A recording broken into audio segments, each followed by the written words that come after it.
그다음에 화면을 공유를 한번 해 봅시다. 화면은 자, 요겁니다.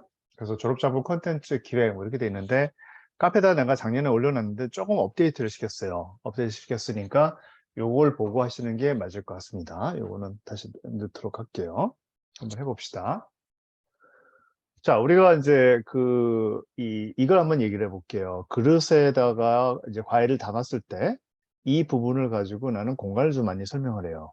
우리가 공간이라고 얘기를 할 때 그 공간이라고 하는 것 자체는 이와 같이 그릇이 있고 그릇 안에 담겨져 있는 어떤 과일이라든지 열매 이런 것들을 유추해 가지고 생각을 해볼 수가 있습니다. 이때 그릇에 해당하는 것이 바로 어떤 이게 그릇이 있고 이제 과일이 있는데 그릇에 해당하는 것이 바로 공간이 되겠죠. 그죠? 그다음에 이 공간 안에 담겨져 있는 게 뭐예요? 보통 사람이죠. 사람이 공간 안에 담겨져서 여러 가지를 한다라고 이제 정의를 내리면 되는데 사실 이렇게 간단하지가 않아요. 생각보다는. 자, 이 공간 안에는 사람이 있지만 이 사람 말고도 다른 여러 가지 일들이 벌어지고 있습니다. 그렇죠? 그리고 이와 같이 벌어지고 있는 다양한 일들을 우리가 조금씩 공간적인 테크닉을 이용해 가지고 이게 공유가 아직 안 됐나? 보이나? 잠깐만 내가 이거 좀 실수를 했다. 그래서 다시 할게요. 자, 이와 같이 우리가 그릇 안에 과일이 담겨져 있을 때 이러한 상황을 공간에 많이 유치를 합니다. 다시 해 가지고 이 안에는 과일이 있고 그다음에 접시가 있겠죠. 그릇이 있겠죠. 그때 우리가 이 그릇이라고 하는 것 자체를 공간에 많이 비유를 하고 공간 안에 담겨져 있는 이와 같은 과일을 사람으로 비유를 합니다. 그래서 공간을 사람을 담고 있다라고 이제 정의를 내릴 수가 있는데 실질적으로 봤을 때는 이와 같이 단순하지 않고 훨씬 더 복잡합니다. 즉 사람도 있지만 동시에 마찬가지로 기타 등등의 다른 작용들이 이제 이루어지고 있어요. 이 부분을 정확하게 정의를 내리고 시작을 하는 것이 좋을 것 같습니다. 자, 그릇 안에는 즉 공간 안에는 사람이 있지만 사람과 여기 좀 잘못 썼네. people이라는 건데 이거 잘못 썼습니다. 사람과 사람 사이의 관계라고 하는 것들이 만들어집니다. 공간을 어떻게 만들었을 때 그 두 사람 혹은 그 사람들 사이의 관계라고 하는 것이 만들어지는 경우를 많이 봤죠. 여러분들 나이대가 지금 뭐 남자친구도 있고 여자친구도 있고 그럴 나이잖아. 근데 뭐 데이트를 하러 갈 때 어디로 하러 가요? 데이트를 남녀가 데이트를 하러 갈 때 어디로 가지? 예를 들어서 우리 내가 어떤 이제 여자를 만나 가지고 "야 우리 데이트를 하러 우리 화방에 가서 데이트를 할까?" 이런 경우는 없죠. 즉 데이트라고 하는 것 자체는 사람과 사람 사이의 어떤 리액션이라고 하는 거, 서로 사람과 사람 사이의 어떤 관계라고 하는 것이 만들어지는 그런 상황이라고 하는 것을 공간을 통해서 펼쳐진다 이렇게 얘기를 할 수가 있겠죠. 즉 공간이라고 하는 것은 단순하게 사람만 있는 것이 아니라 사람과 사람 사이의 어떤 관계라고 하는 걸 조정할 수 있고 그 관계를 조정하는 과정을 통해 가지고 사람이 무엇을 느끼는지 그다음에 이러한 느낌을 통해서 어떠한 감성이라고 하는 것이 만들어지는 것을 우리가 목격을 할 수가 있습니다. 동시에 여러 가지 상황들이 벌어지는 것 같아요. 그중에 하나가 사람의 행동 자체를 바꿀 수 있는 굉장히 강력한 힘을 가지고 있고 그렇기 때문에 공간 디자이너가 위대한 거고 우리의 일이라고 하는 것 자체가 사람과 사람 사이의 어떤 관계라고 하는 것을 통해서 그 사람이 어떠한 행위를 유발을 할 수 있게끔 조정할 수 있다라고 얘기를 할 수가 있는 겁니다.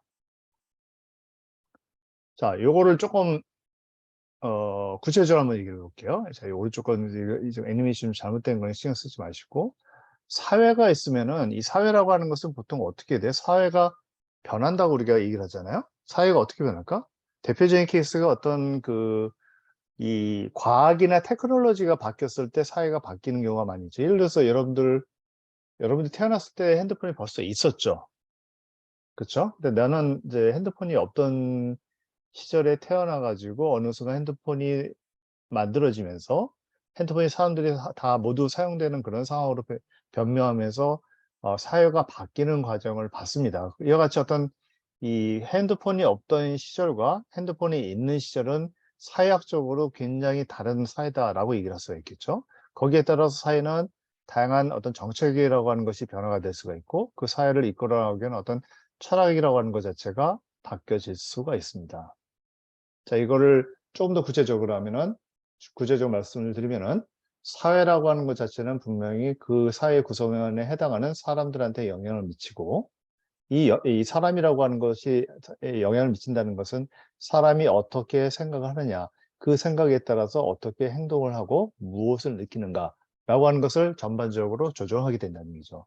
즉, 사회가 있으면 사회의 어떤 그 변화 요소에 의해서 그 사회 구성원이 해당하는 사람의 생각과 행동과 느낌이라고 하는 것을 전반적으로 조정한다라고 얘기할 수 있고, 내가 그렇게 오래 살진 않았죠. 50년 조금 넘게 더 살았는데 이 50년이라는 그 시간 동안에도 굉장히 많은 사회의 어떤 변화라는 하는 것이 있었고 이 변화에 의해서 이 각 개인이 가지고 있는 다양한 생각과 행동, 그다음에 느낌이라고 하는 것은 변화를 일으키고 있다라고 얘기하는 게 맞는 얘기인 것 같아요. 즉, 이러한 과정을 통해 가지고 공간이라고 하는 것 자체는 그냥 예를 들어서 50년 전 공간과 지금 현재의 공간이 또 동일한 것이 아니라 계속 바뀌게 돼 있는데 그 바뀌는 과정 속에서는 공간의 구조를 변화시키고 공간의 프로그램을 변화시키고 그다음에 공간의 동선 체계를 변화를 줌으로써 사람이 경험하는 공간의 체계가 혁신적으로 바뀔 수 있다라고 하는 것을 얘기할 수 있습니다. 그런데 이 스페이스라고 하는 것이 그냥 바뀌는 것이 아니라 어떤 환경적인 변화, 그다음에 자연 환경이 달라질 수도 있죠. 예를 들어서 지금 여러분들은 못 느끼겠는데 그 우리나라가 굉장히 따뜻해지고 있어요. 그러니까 내가 어렸을 때는 올해 좀 겨울이 굉장히 춥잖아? 근데 이 정도 추위가 그냥 평균적인 추위였고 이거보다 훨씬 더 추웠던 것 같아. 근데 훨씬 더 따뜻해지면서 어떤 일이 벌어지고 있어요? 자연의 어떤 변화라고 하는 게 만들어지고 이 자연의 변화라고 하는 것은 공간을 혁신적으로 바뀔 수 있는 그런 매개체가 된다고 얘기하겠죠.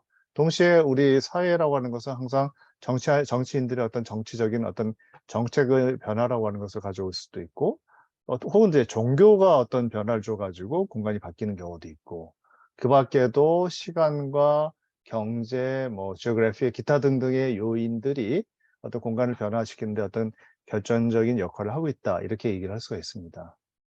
자, 한번 사례를 한번 들어볼게요.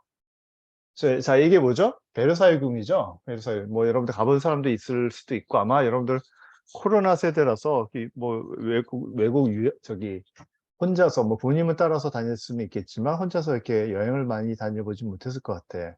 근데 이 베르사유 궁전을 보면은 굉장히 재밌는 사실이 하나 있습니다.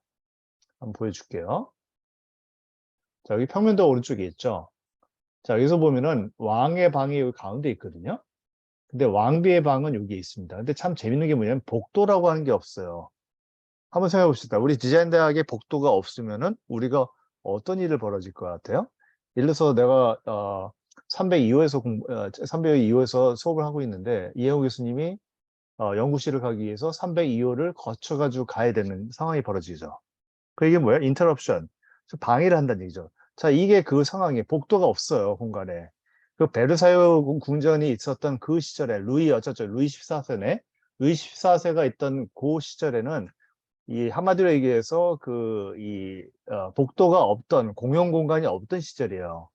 자, 이게 뭐예요? 새벽에 이제 이 베르사유 궁전에서 이제 프랑스가 갑자기 영국의 침공을 받아서 새벽 1시에, 아니, 새벽 4시라고 합시다. 그러면 어떻게 돼? 여기 있던 이제 장군이 왕비 방을 거쳐가지고 왕의 방으로 가야 되는 그런 상황이에요. 자, 이 얘기는 뭐예요? 사회의 어떤 구조가 변화가 있다는 얘기죠. 옛날 사람들이 생각하는 프라이버시의 개념이라고 하는 것은 지금 현재만큼 강력하지 않고 굉장히 미약했다는 얘기죠. 우리 프라이버시 얘기를 많이 하잖아. 근데 한번 우리 전통 건축을 한번 보세요. 그러면 그 창문이나 이런 것들이 뭘로 돼 있지? 다 창호지로 돼 있잖아요. 거기에 무슨 프라이버시라는 게 있어. 솔직한 얘기로. 소리 다 들리죠? 그쵸? 거기다가 무슨 내부에다가 이제 어떤 조명이라도 어떤 초롱불에다 놔둬두면 어떤 일이 벌어져요? 그림자가 다 보이는 거잖아. 어떤 프라이버시라고 하는 그 개념이 지금만큼 강하진 않았던 것 같아요. 그 얘기가 단편적으로 이와 같은 평면도의 어떤 변화를 통해서 우리가 알 수 있는 겁니다. 우리 공간에 복도라고 하는 개념 혹은 로비라고 하는 개념의 공간이 들어서기 시작한 거는 얼마 되질 않았어요. 근대 이후부터예요, 사실은. 그 이전에 사회의 어떤 모습과 지금과는 굉장히 어떤 차이가 있다라고 하는 것을 보여주는 단편적인 얘기라고 할 수 있겠죠. 한번 봅시다. 자아디드 공간 한번 볼게요.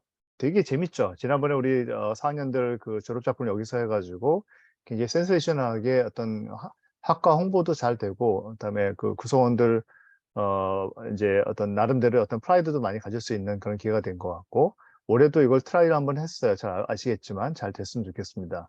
자, 이 자아디드가 만든 공간들을 보면은 재밌는 사실 중에 하나가 복도라고 하는 공간이 없는 경우가 간혹 있습니다. 안에서 들어보면 알겠지만.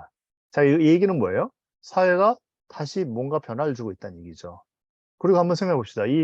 여러분들 아마 기억 못할 텐데, 이 장소가, 뭐였냐면 동대문 운동장이었거든요.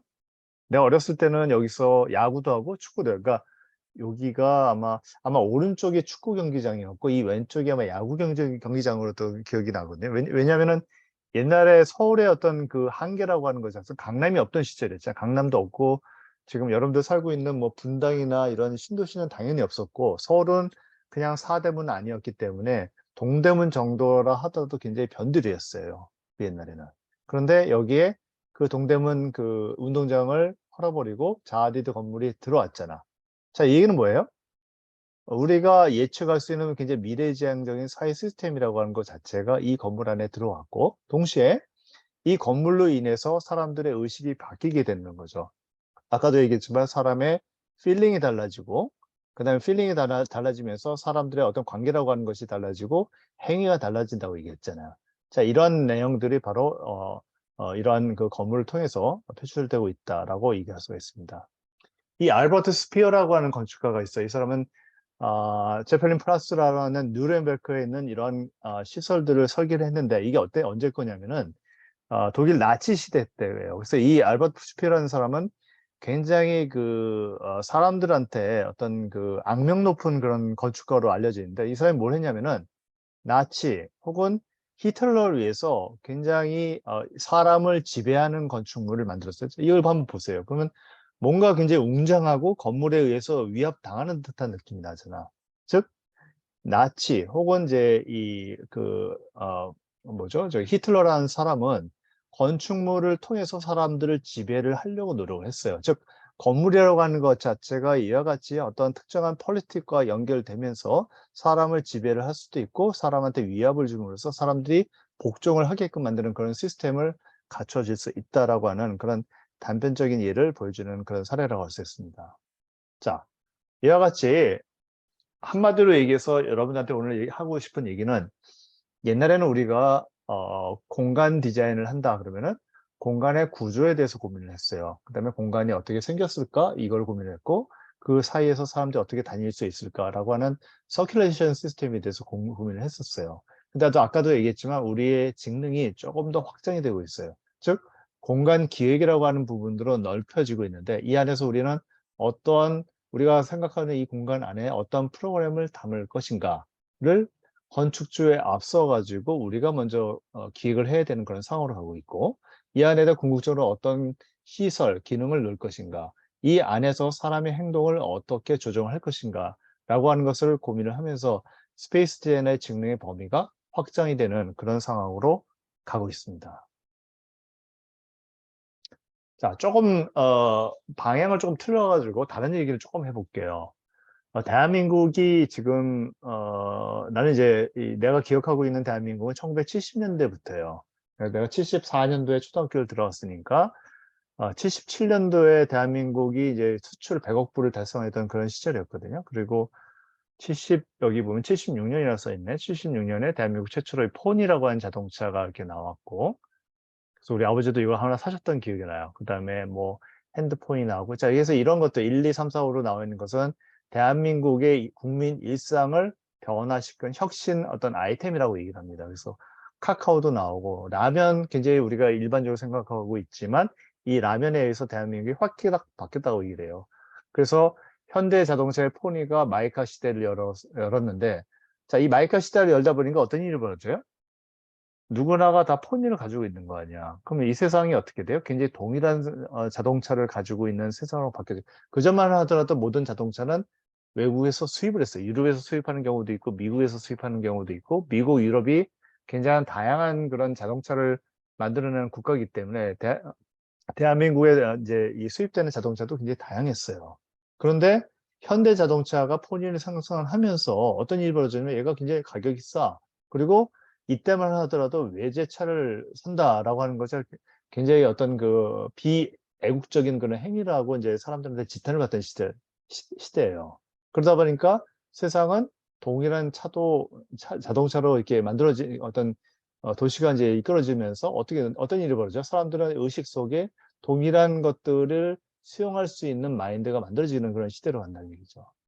미군 부대에서 꿀꿀이죽을 했다가 이것이 라면이 되고, 그 다음에 커피하고 설탕, 프리마, 이런 것들을 이상적으로 배합을 했더니 커피 믹스가 나고, 여러분들 요즘 잘 이런 거 안 마시죠?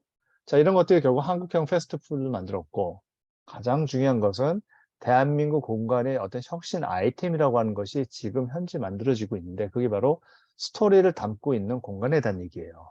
그래서 컨텐츠 코리아 혹은 K스페이스 이런 것을 통해 가지고 사람들이 생각하는 공간의 어떤 그런 이상적인 모습이라고 하는 것들이 만들어지고 있고, 그 부분을 서포트하기 위한 어떤 프로그램과 어떤 스토리라고 하는 것 자체가 만들어지고 있는 이런 세상의 어떤 변화를 우리가 직접적으로 경험하고 있다라고 얘기를 합니다. 자, 이거를 보통 내러티브 스페이스 디자인, 즉 내러티브란 말은 뭐예요? 이야기체를 얘기해요. 우리가 구어체, 문어체 얘기를 하잖아요. 구어체에 해당이 되겠죠. 문어체보다는 이야기체가 훨씬 더 사람을 설득할 수 있고 스토리텔링이라고 하는 것 자체가 만들어질 수 있는 부분이죠. 그래서 우리는 이번 학기를 통해 가지고 내러티브 스페이스 디자인을 구현을 하려고, 이 안에는 스토리와 컨텐츠를 담는 것부터 이야기가 시작이 돼야 될 것 같습니다. 자, 그래서 이것하고 관련돼 가지고 책을 한 권 내가 조금 소개를 하려고 그래. 박정은의 공간의 온도. 뭐 별다른 얘기는 없어요. 이 사람의 일러스트레이션이 훨씬 더 재미있는 것 같아. 그렇죠? 그래서 공간을 굉장히 미묘하게, 굉장히 자세하게, 그리고 그다음에 공간에서 느껴지는 그런 감정이라고 하는 것을 온도로 표현을 하면서 이끌어 나가고 있는 그런 저널인데, 책상 아래 어떤 공간이 있을까를 고민을 한번 해보고, 그다음에 공동 작업실의 추익룸에 대해서 고민을 해보고, 본인의 책상 앞에 지금 무엇이 이제 펼쳐져 있는데 얘네들과 얘네들 사이의 관계는 무엇이고 얘네들이 나한테 어떤 영향을 줄 것인가, 이런 미미한 시각으로 공간을 바라보는 그런 서적이 있습니다. 여러분들한테 아티클을 좀 나눠줬잖아요. 그걸 여러분들이 전체적으로 다 한 번씩 뭐 이렇게 그 아티클이 길진 않아요. 길지 않기 때문에 여러분들이 그거를 좀 다 읽어왔으면 좋겠다는 생각이 드는데, 그거를 다음 시간 과제로 지금 제출을 하도록 했습니다. 오늘 과제 얘기는 좀 나중에 얘기하도록 하고, 그 중에 몇 가지를 내가 갖고 와가지고 여러분들한테 소개를 하려고 그래요. 잠깐만, 예은이가 잠깐 나왔다 들어왔네. 자, 이 이상묵이라는 사람이 휴대폰하고 집을 연계를 시켜가지고, 이 밀레니얼 시대, 여러분들 밀레니얼 시대의 어떤 MZ 세대 대표적인 주자죠. 여러분들은 Z에 해당한다. 그렇죠? 그래서 이 밀레니얼 세대가 그 월세를 산다 하더라도, 참 기억이 안 나는데 작년에도 보니까 그 월세 사는, 여러분들 다 월세를 살잖아요. 학교 앞에서 자취를 하고 있잖아요. 그래서 그거를 이제 사진을 찍어 가지고 또 베스트를 뽑아 가지고 뭐 하기도 하고 뭐 그런 것 같더라고. 그 얘기는 결국 뭐예요? 월세를 한다 하더라도 인테리어에 대한 관심을 가지고 작은 부분이라도 투자를 한다는 얘기죠. 그래서 어떻게 하다 보면은 월세를 조금 많이 하다 보면은 거기에 대한 어떤 이 투자한 금액이라고 하는 것 자체가 있기 때문에 주거 권리금이라고 하는 것이 만들어질 가능성도 있다는 얘기. 우리가 상업시설들이 권리금이 있잖아요. 권리금이 있는 이유는 뭐예요? 내가 예를 들어서 안서동에다 카페를 하나 차렸거든요. 되게 잘 차렸어. 인테리어를 뭐 한 3-4억 정도 줘 가지고 굉장히 잘 했고, 그 결과도 굉장히 좋았어요. 그래서 젊은 사람들, 즉 여기 이 근처에 있는 상명대학교나 뭐 저쪽 호서대학교 학생들한테 인기를 끌어 가지고 여기서 매출이 굉장히 잘 돼. 근데 갑자기 내가 어떤 개인적인 사정으로 커피숍을 이제 중단을 하고 외국으로 가야 되는 그런 상황이에요. 그럼 어떻게 돼? 그 공간을 그냥 권리금이 아니라 원래 그 보증금만 받고 떠나는 것이 아니라 거기에 대한 나의 투자, 그 투자에 의해서 만들어진 어떤 그런 이 상업시설로에서 어떤 역할, 이런 것을 새로 들어오는 세입자한테 팔 수가 있죠. 이때 뭐가 발생하는 거예요? 권리금이 발생하는 거죠. 근데 이 권리금이라고 하는 그 개념이 월세의 그 어떤 주거시설에도 만들어질 수 있는 가능성이 있다는 얘기죠. 이 아티클을 보면서 내가 재밌게 본 거는 휴대폰이 있는데 집도 휴대폰처럼 개통이 될 수 없을까라고 하는 굉장히 어떤 재밌는 그런 생각을 지금 한 거예요. 그래서 보통 휴대폰은 어떻게 돼? 2년 약정한 후에 소유권이 귀속이 되죠. 그래서 나도 좀 핸드폰이 지금 2년이 딱 됐거든.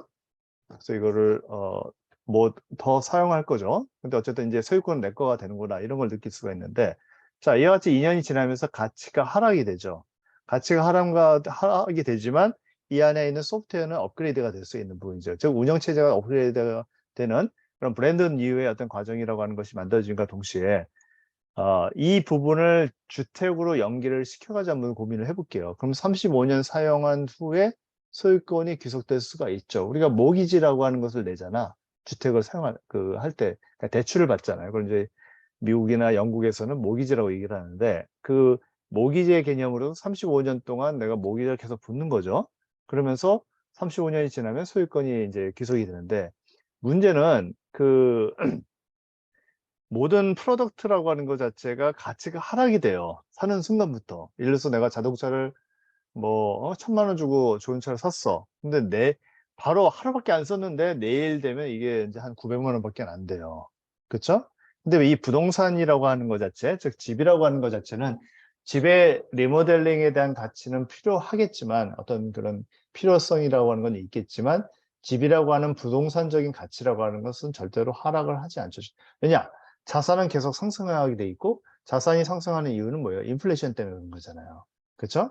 근데 이 과정에서 인테리어 디자인을 리노베이션하는 과정이 있고, 이 인테리어 리노베이션이 바로 운영체제 업그레이드하고 동일한 개념으로 생각할 수가 있다는 얘기죠. 자, 이러한 생각을 통해 가지고 우리의 사고라고 하는 것을 훨씬 더 확장을 시킬 수가 있습니다. 다른 이야기 한번 해볼게요. 1995년에 여러분들이 태어나기 전이구나. 95년에 굉장히 더웠어요. 특히 유럽하고 미국이 엄청나게 더웠고, 내가 이 1995년을 정확히 기억한 그 이유가, 내가 이때 유학을 갔거든. 유학을 갔는데 그 와인이 이제 거기 이제 유럽에서 와인이 이제 굉장히 싸죠. 거기는 뭐 한 3,000원, 4,000원밖에 안 되죠, 사실은. 근데 그 해에 너무너무 더웠거든. 그래서 와인의 이 어떤 맛이 굉장히 좋았던 시기예요. 그래서 내가 1995년에 대폭염을 기억을 하고 있어요. 근데 95년도에 시카고에서 굉장히 큰 어떤 더위가 이제 찾아왔는데, 이때 시카고의 흑인 거주 지역과 히스패닉 거주 지역을 이렇게 비교를 해봤더니, 흑인 거주 지역에서는 사망자가 다수가 생기는 곳도 있고 소수가 생기는 곳도 있고 그랬어요. 근데 히스패닉이 거주하고 있는 데는 사망자가 거의 없었어요. 그래서 이게 왜 이럴까를 사회학자들이 연구를 했는데, 결국은 뭐냐면 사회 접착제라는 얘기를 했어요. 그 소셜 본디지라고 얘기하는데, 사회적인 접착제라고 하는 것 자체가 있던 사회가 히스패닉 거주 지역이라고 얘기를 해요. 즉 사회 접착제라고 하는 것을 통해서 사회적 관계라고 하는 것이 만들어지고, 이 사회적 관계가 만들어지면 도시는 활기를 띠게 돼 있어요. 그리고 이와 같은 과정들이 결국은 공간 중심의 사회적 인프라를 구축함으로써 이 사람들 사이에 어떤 특정한 커뮤니티를 만들어 놓고, 이 커뮤니티가 만들어지는 걸 통해서, 커뮤니티가 만들어진다는 얘기는 결국 사회 접착제가 만들어진다는 얘기죠. 그리고 이런 과정이 있었기 때문에 이웃이 죽어나가는 것을 절대로 이제 다른 이웃이 가만히 놔두질 않는 거죠. 그 사람들을 생존을 시키기 위해서 노력한다는 얘기죠. 그 노력이 가능했던 부분들은 바로 사회적인 접착제라고 하는 것 자체가 있었기 때문이다라고 얘기를 할 수가 있습니다. 조금 구체적으로 한번 얘기를 해볼게요. 비슷한 얘기. 뉴올리언스에 가 보면은 그 라피티 그린 웨이라고 하는 게 있는데, 이게 뭐냐면 옛날에 철도였어요. 그 유럽에 가면은 사실 철로가 굉장히 많이 발달되어 있는데, 미국 사람들은 주로 이제 그 비행기를 타고 다니죠. 그러나 사실은 미국의 어떤 개척 시대의 어떤 상황이라고 하는 것을 본다면은 미국은 철도의 국가였어요. 그리고 지금 현재도 사람은 별로 타지는 않는데 근거리는 타요. 근데 장거리는 타지는 않죠. 그러나 철도라고 하는 것이 굉장히 어떤 이 미국 산업의 어떤 원동력이 되는가 동시에 사람들을 이동시키는 굉장히 중요한 수단이어야 됐다는 얘기죠. 근데 시간이 지나면서 철도를 사용하는 이제 사람들이 이렇게 그러니까 좀 줄어들고, 그럼에 따라서 이 공지들이 철로들이 조금 이제 사용을 조금 안 하게 되는 그런 상황으로 가니까 이 철로를 어떻게 만들어요? 그린웨이로 만든 거예요, 도시에서. 자, 서울에서도 이런 일들이 벌어지고 있죠. 예를 들어서 경의선 철도 같은 경우 있잖아요. 그죠? 경의선 철도라든지 경원선 철도라든지 이런 것들은 어떻게 보면 다 어떻게 돼 있어요. 원래 있던 철도를 지하화시키고 그 위를 그린웨이로 만들어 가지고 사람들이 풍족하게 이제 살 수 있는 그런 상황을 만들고 있죠. 한번 사례를 한번 들어볼게요. 지도. 자, 봅시다. 이 서울이 되게 좋아지고 있는 것 같아. 그러면 여기 봅시다. 여기 보면 여기 경의중앙선이라고 있잖아요. 그래서 이제 이 서울역에서 쭉 나와 가지고 이제 이게 이제 그 인천공항 가는 철도인과 동시에 또 이 어디죠? 이 용산역에서 쭉 와 가지고 이렇게 쭉 가다 보면은 연남동을 거쳐 가지고 수서를 거쳐 가지고 이게 일산으로 가는 길이거든. 그런데 봅시다. 여기서부터 여기까지. 이게 뭐예요? 한번 보세요. 여기 보면은 홍대 입구역을 한번 봅시다. 자, 이거를 내가 위성 지도를 한번 볼게요.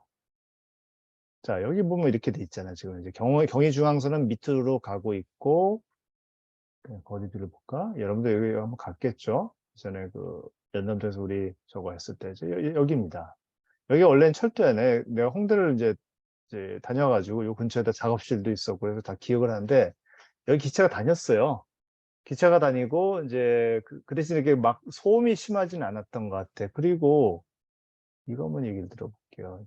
더 재밌는 얘기인데 홍대 앞에 여러분들 자주 가죠? 자, 자주 가는데 여기 봐봐. 여기 뭔가 이렇게 리니어하게 도로가 있죠. 이게 뭐냐면은 이 경원선이 이렇게 두 가지로 이렇게 나눠져 있어요. 하나는 이쪽으로 가고 하나는 이쪽으로 갔어요. 이쪽으로 가는 게 뭐냐면 쭉 가가지고 어디로 가느냐? 쭉 가가지고 여기 응? 당인리 발전소로 여기 화력발전소 있거든요. 당인리 발전소에다 석탄을 갖다 줘야 되거든요. 그래서 이렇게 다녔어요. 그래서 지금 여기서 홍대 앞에 가면 여기 주차장들이 이렇게 있죠. 그렇죠? 주차장이 있고 여기 공원이 돼 있고 공원 거쳐가다 보면 여기 뭐 김밥 팔고 이런 데 여기 또 상가 같은 데가 있을까? 좀 보여줄게요. 자, 여기. 이게 지금 뭐냐면 철길이었어요, 옛날에. 철길이었는데 이와 같이 이제 그냥 공공 스페이스가 돼가지고 됐죠, 지금은. 그래서 예전에는 여기가 굉장히 이렇게 낙후가 됐는데 뭐 이건 또 이렇게 인테리어를 하면서 이렇게 좀 바뀐 것 같더라고. 하여튼 뭐 이런 일이 있었습니다. 잠깐만, 이게 왜.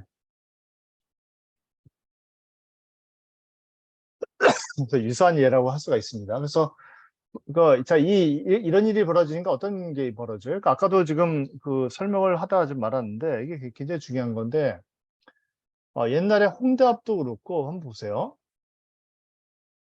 여기 보면은 옛날에 여기가 이제 그 어디 갔냐? 홍대 앞에 홍대 있고 그죠?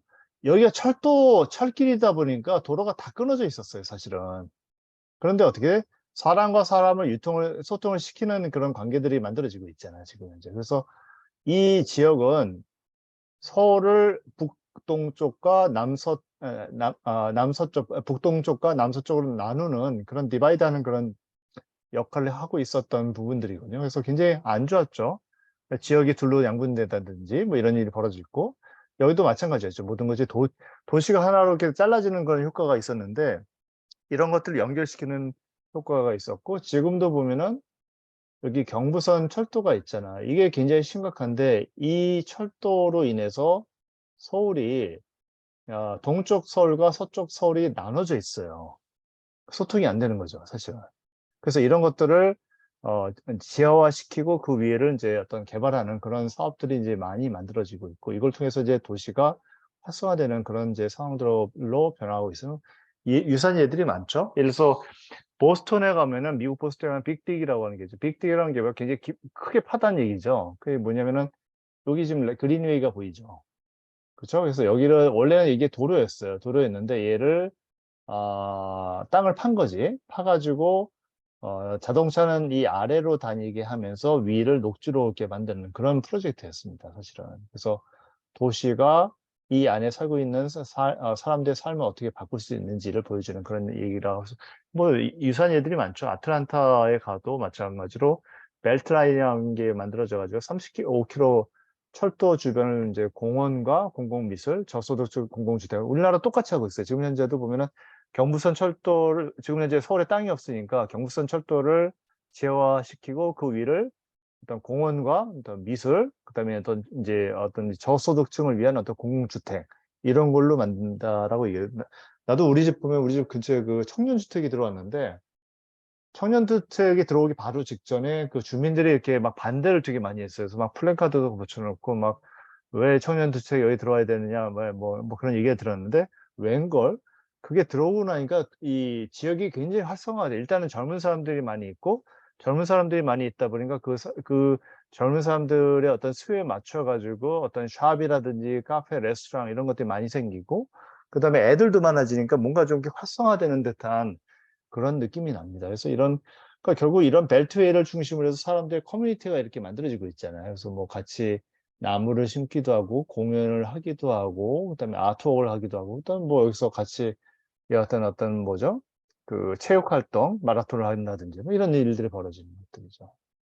예루살렘에 가면은 이제 예루살렘 수하에 가면은 이제 전통시장이 있는데 이 전통시장도 마찬가지로 어떤 시설물 몇 개를 통해 가지고 활성화되는 그런 이제 상황 변화가 있다라고 얘기를 합니다. 그렇죠? 어떤 사회적 신뢰를 형성하기 위해서 여기 중국 사람들 보면 여기 뭐 태극권 많이 하잖아. 그렇죠? 우리나라에서도 가끔 보면 이분들이 이제 나와서 이게 태극권 하는 게 있어요. 뭐 건강을 위해서 하는 거죠, 사실은. 그러니까 이 태극권을 하면서 옆에 있는 사람과의 어떤 그런 사회적 유대 관계를 만들고 이 유대 관계가 아까 처음에 얘기했던 사회적인 어떤 접착제 그 역할을 한다는 얘기죠. 이 부에노스아이레스라고 하는 데는 굉장히 험한 동네죠, 사실은. 근데 여기서 축구를 하는 사람들 사이에 어떤 그런 이제 신뢰라고 하는 것 자체가 운동을 하면서 만들어지고 이것이 사회를 끈끈하게 만드는 그래서 나는 이 남미 쪽으로 이렇게 여행을 가보잖아요. 근데 물론 거기가 굉장히 좀 위험하고 이런 동네도 많이 있고 그런데 사람들이 되게 정서적으로 우리나라 사람하고 굉장히 비슷해. 진짜 비슷한 것 같아요. 그래서 나는 나중에 은퇴하면 뭐 그런 데 가서 좀 살고 싶다는 생각을 좀 많이 하고 있는데 아무튼 이와 같은 사회적 신뢰라고 하는 것을 만드는데 공간이라고 하는 것이 어떠한 특정한 역할을 하고 이 공간이 만들어 놓은 사람들의 행위들, 뭐 이런 태권을 한다든지 축구를 한다든지 이런 과정을 통해서 사회적 신뢰가 만들어진다라고 얘기를 할 수가 있습니다. 내가 TV를 잘 안 봐요, 사실은. 근데 되게 재밌게 보는 게 있는데 이 김영철의 동네 한바퀴라고 하는 프로를 대단히 잘 봅니다. 굉장히 좋아요. 그리고 이제 마을들을 많이 이제 소개하고 있는 그런 이제 거라고 생각하고 있는데 이제 이 김영철이라는 사람이 은퇴하고 그 누구죠? 예전에 저기 씨름 선수하던 사람이 이제 또 이제 바뀌어가지고 그분이 지금 하고 있거든. 근데 나는 이 김영철이라는 사람이 했던 게 훨씬 더 재밌었던 것 같아요. 근데 이 사람이 삼척에 놀러 갔어요. 삼척에 가서 이제 동네 한 바퀴를 도는 그런 프로그램이었는데 삼척의 공유지방의 개념을 이제 소개를 하는 거예요. 그래서 갈람마을 비밀 키친 살롱 그래서 갈람항 원덕음 작은 어촌마을 그래서 삼척시 원덕음 갈람리 98-18 번지를 여러분도 한번 가보세요. 그럼 어떤 일이 벌어지냐면은 굉장히 허름해요. 그래서 비밀 키친이라고 해가지고 기존에 있던 주택 하나를 진짜 대충 했어. 대충 손을 봐가지고 예산도 내 생각에 한 2, 3천만 원밖에 안 들었을 것 같아. 그 정도를 돈을 줘가지고 비밀 키친을 만들었어요.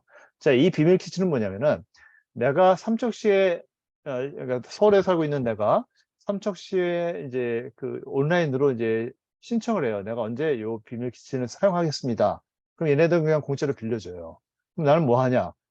조건이 뭐냐면은 이 삼척시에 이 마을 있잖아요. 마을에 가서 마을에서 나오고 있는 여러 가지 해산물, 뭐 라면을 사도 상관이 없어요. 하여튼 거기서의 경제를 어떤 상업적인 부분을 활성화시킬 수 있는 무언가를 사는 거야. 그게 조건이에요. 그걸 사가지고 여기서 밥 해 먹고 집에 오는 거야. 굉장히 간단하죠? 자, 이 공간이 가지고 있는 숨겨진 내용을 한번 봅시다. 그럼 뭐예요? 우리가 이제 대한민국 인구가 이제 감소하고 있는데 특히 이제 이 어촌마을, 뭐 농촌 이건 굉장히 심각하죠. 인구 감소가 어촌마을에 휩싸이면서 어촌마을이 쇠락하고 있어요. 쇠락하는 것을 막기 위해서는 사람도 많이 와야 되지만 첫 번째는 이 지역이 어떻게 돼요? 소득이 증대가 돼요. 돈이 많아져야 돼요. 소득이 증대하기 위해서 이와 같은 공유 주방을 개설하고 지역 생산품들을 소비를 시킴으로써 뭐 이분들이 이 낙지를 산 낙지를 이제 이게 뭐냐 낙지인가? 그죠? 낙지를 이제 사와가지고 왔는데 이거를 그냥 여기서 팔면은 예를 들어서 뭐 10,000원이야. 근데 외지인이 와서 이렇게 사다 보니까 이걸 한 20,000원에 팔 수가 있겠죠? 그럼 이 사람이 이제 소득이 2배가 되는 거 아니에요. 그럼 본인의 소득을 어떻게 가만히 놔두는 게 아니죠. 본인도 또 뭔가를 살 거 아니야. 그렇죠? 옆에서 쌀이라도 살 거 아니에요. 쌀을 예전에는 뭐 한 가만 샀는데 이제는 2가마를 살 수가 있는 거죠. 그만큼 소비를 이제 활성화시키는 것들이죠. 이 과정을 통해 가지고 비밀 키친을 이제 공간 어떤 매개체로 해가지고 어떤 지역이 활성화되는 뭐 또 이러한 과정을 통해서 외지에서 사람들이 많이 올 거 아니에요. 이걸 보면서. 그러니까 이런 내용들입니다. 사실은. 이건 뭐예요? 공간 디자인으로서 이거 뭐 조명을 예쁘게 말고 천장에다 뭐 무슨 이게 뭐냐 자작나무 합판인지 뭔지를 갖다 붙이고 어떻게 색깔 칠하고 여기다가 이제 이런 어떤 의자와 데스크를 갖다 두는데 이런 행위만 있는 것이 아니라 여기에다가 비밀 키친이라고 하는 새로운 프로그램이라고 하는 것을 주고 사람들의 행동을 이와 같이 지역 생산품을 소비하게끔 하는 이 아이디어까지 포함을 시켜가지고 우리가 해야 되는 일의 직능이 굉장히 넓어지고 있다라고 얘기를 하고 있고 그 일의 직능이 넓어진다는 얘기는 그만큼 우리의 소득도 많아진다는 얘기겠죠. 그렇죠? 자, 이거는 내가 이제 영국에 살 때 이제 이제 살았던, 우리 집이 이제 이렇게 해가지고 쭉 가면 우리 집이 있거든요. 근데 거기에 이제 길 하나예요. 길 하나인데 이게 뭐냐면 러버스웍이야. 러버스웍이라는 게 뭐예요? 연인의 길이라는 얘기잖아. 그쵸? 나는 이때 이미 결혼을 해가지고 연인이 없었기 때문에 집사람하고 여기를 좀 많이 다녔거든요. 왜냐면 이제 이렇게 집에서 이렇게 쭉 와가지고 슈퍼 갈 때 이렇게 통해가지고 갔던 기억이 나요. 자, 근데 이게 왜 러버스 웍인지를 난 처음에 몰랐어. 그냥 길이 좁으니까 뭐, 저 연인끼리 뭐 이렇게 좀 친근하게 걷나 보다 뭐 이 정도 생각했는데 그게 아니야. 엄청나게 계산된, 길이에요. 자, 이 러버스 웍이라고 하는 것을 따라가다 보면 어떤 일이 벌어지냐면은 길이, 여기서는 좀 잘 안 보이는데 길이 좁아져요. 자, 이게는 뭐예요? 예를 들어서 내가 어떤 이제 우리 집사람하고 나하고 결혼을 안 했어. 근데 소위 얘기해서 여러분들 말대로 썸을 타고 있었어. 근데 이제 둘이 여기를 걷다 보면 어떻게 돼? 자연스럽게, 원래는 소셜 디스턴스가 있었겠죠. 좀 이게 약간 썸을 타다 보니까 뭐 한 1m 정도 떨어져서 걷다가 길이 좁아지니까 어떻게 자연스럽게 사람이 붙을 거 아니야. 그러면서 사람과 사람 사이에, 남녀 사이에 어떤 그런 애틋한 어떤 그런 분위기가 만들어진다는 얘기죠. 즉, scale makes behavior라고 써놨잖아요. 즉, 공간이 좁아지는 그 과정을 통해서 어떻게 돼? 사람의 어떤 사랑이 싹튼다. 뭐 이런 얘기예요. 그래서 러버스 웍이 된 거죠. 즉, 행동 유발 디자인이라고 하는 것 자체가 물론 이걸 일부러 하지는 않게 일부러 뭐 이렇게 러버스 웍을 만들어야겠다 이렇게 생각해가지고 한 건 아니겠죠. 길을 만들다 보니까 길이 좁아진 거야. 그러다 보니까 사람들이 지나다니다 보니까 그냥 멀쩡한 사람들도 그냥 연인이 되는 거예요. 그러다 보니까 러버스 웍이 만들어진 거예요. 자, 이게 뭐예요? 공간이 가지고 있는 파워예요. 이게 바로. 사람을 조정을 할 수 있고 사람의 마음을 바꿀 수 있고 사람과 사람의 관계라고 하는 것을 혁신적인 건 아니고 사람과 사람의 관계라고 하는 것을 변화시킬 수 있는 공간의 힘이란 얘기죠. 다른 예를 한번 들어볼게요. 이게 전도연이라는 사람입니다. 잘 아시죠? 이 사람들 이름은 잘 기억이 안 나는데 이게 이제 접속이라고 하는 그런 영화예요. 그 영화에서 나오는 씬인데 자, 이게 뭐냐면은 이 전도연이라고 하는 여자의 여자친구가 있어. 그 여자친구하고 이 남자하고 연인 사이야. 그런데 이 여자는 별로로 생각해, 사실은. 이게 좀 도망가고 싶어 하고 헤어지고 싶어 하고. 근데 이 남자가 이 여자한테 매달리는 관계죠. 그런데 어느 날, 근데 이제 세 사람이 좀 친하게 지냈어. 친하게 지내는데 이 전도연은 이제 몰래 이 남자를 조금 허무하는 그런 상황이 있거든요. 근데 어떻게 하다가 이 여자가 이제 집에 가게 되고 이 두 사람만 남았는데 이제 엘리베이터를 타고 이제 다시 이제 자기네들도 각자 집에 가기 위해서 엘리베이터를 탄 거야. 탔는데 이제 자기 넥타이가 조금 이제 잘 안 맺은 것 같다 그러면서 이제 전도연한테 이제 이게 매달라고 이제 부탁을 하는 거예요. 부탁을 하다 보니까 약간 좀 어색하죠, 아무래도. 이제 여자친구의 남자친구니까. 근데 어쨌든 매주고 있었는데 어떤 일이 벌어지냐면 사람들이 계속 타기 시작하는 거예요. 그러면서 어떤 일이 벌어지나? 두 사람 사이의 디스턴스가 가까워지기 시작한 거예요. 자, 이 얘기는 결국 뭐예요? 남녀 사이의 어떤 거리의 어떤 변화라고 하는 것을 통해 가지고 어떤 관계라고 하는 것이 새롭게 만들어진다는 얘기겠죠. 자, 이건 뭐예요? 공간의 크기라고 하는 것 자체가 사람의 관계를 조정을 할 수 있다라고 하는 굉장히 중요한 단서를 아까 보여줬던 러버스 웍에 이어서 말씀을 드리는 겁니다. 자, 스케일 맥스 비헤이비어라는데 사실은 우리나라 같은 경우는 굉장히 비좁은 골목들을 이거 위험하다. 이거 뭐 불이 나면 소방차 들어갈 수도 없다. 아니면 뭐 누가 아프다 그러면 이제 앰뷸런스가 들어갈 때 갈 수 없다. 이런 여러 가지 핑계를 대면서 이걸 개선하려고 그러는데 이 이태리 이런 데 가보면은 진짜 어떤 일이 여기서 참 내가 사진을 좀 잘못 찍었는데 여기서 보면 요 길이 사람 한 명밖에 못 지나가. 그럼 어떻게 돼요? 가다가 나는 멈춰 있어야 돼. 그리고 옆에 사이드에 있어 이 사람이 지나갈 때까지 가야 되는 거죠. 만약에 공간이 넓었으면 어떤 일이 벌어지죠? 그냥 패스스루예요. 저 사람하고 나하고 관계도 없고 나는 관심도 없이 지나갔을 거야. 그런데 길이 너무 이제 길의 폭이 너무 좁기 때문에 나는 여기 멈춰가지고 기다려야 되고 기다리는 과정을 통해서 저 사람하고 나하고 상호 작용을 하는 거죠. 잘 모르는 사람이야. 같은 동네에 있지만 그렇지만 어떻게 돼? 그 사람하고 나하고 사이에 관계가 만들어지는 겁니다. 그래서 대한민국 근대 건축, 현대 건축의 아버지를 김수근 씨라고 얘기를 하잖아. 이 김수근 씨가 공간사에서 만든 책이 하나 있어요. 책의 이름이 뭐냐면 좋은 길은 좁을수록 좋고 나쁜 길은 넓을수록 좋다. 좋은 길은 뭐예요?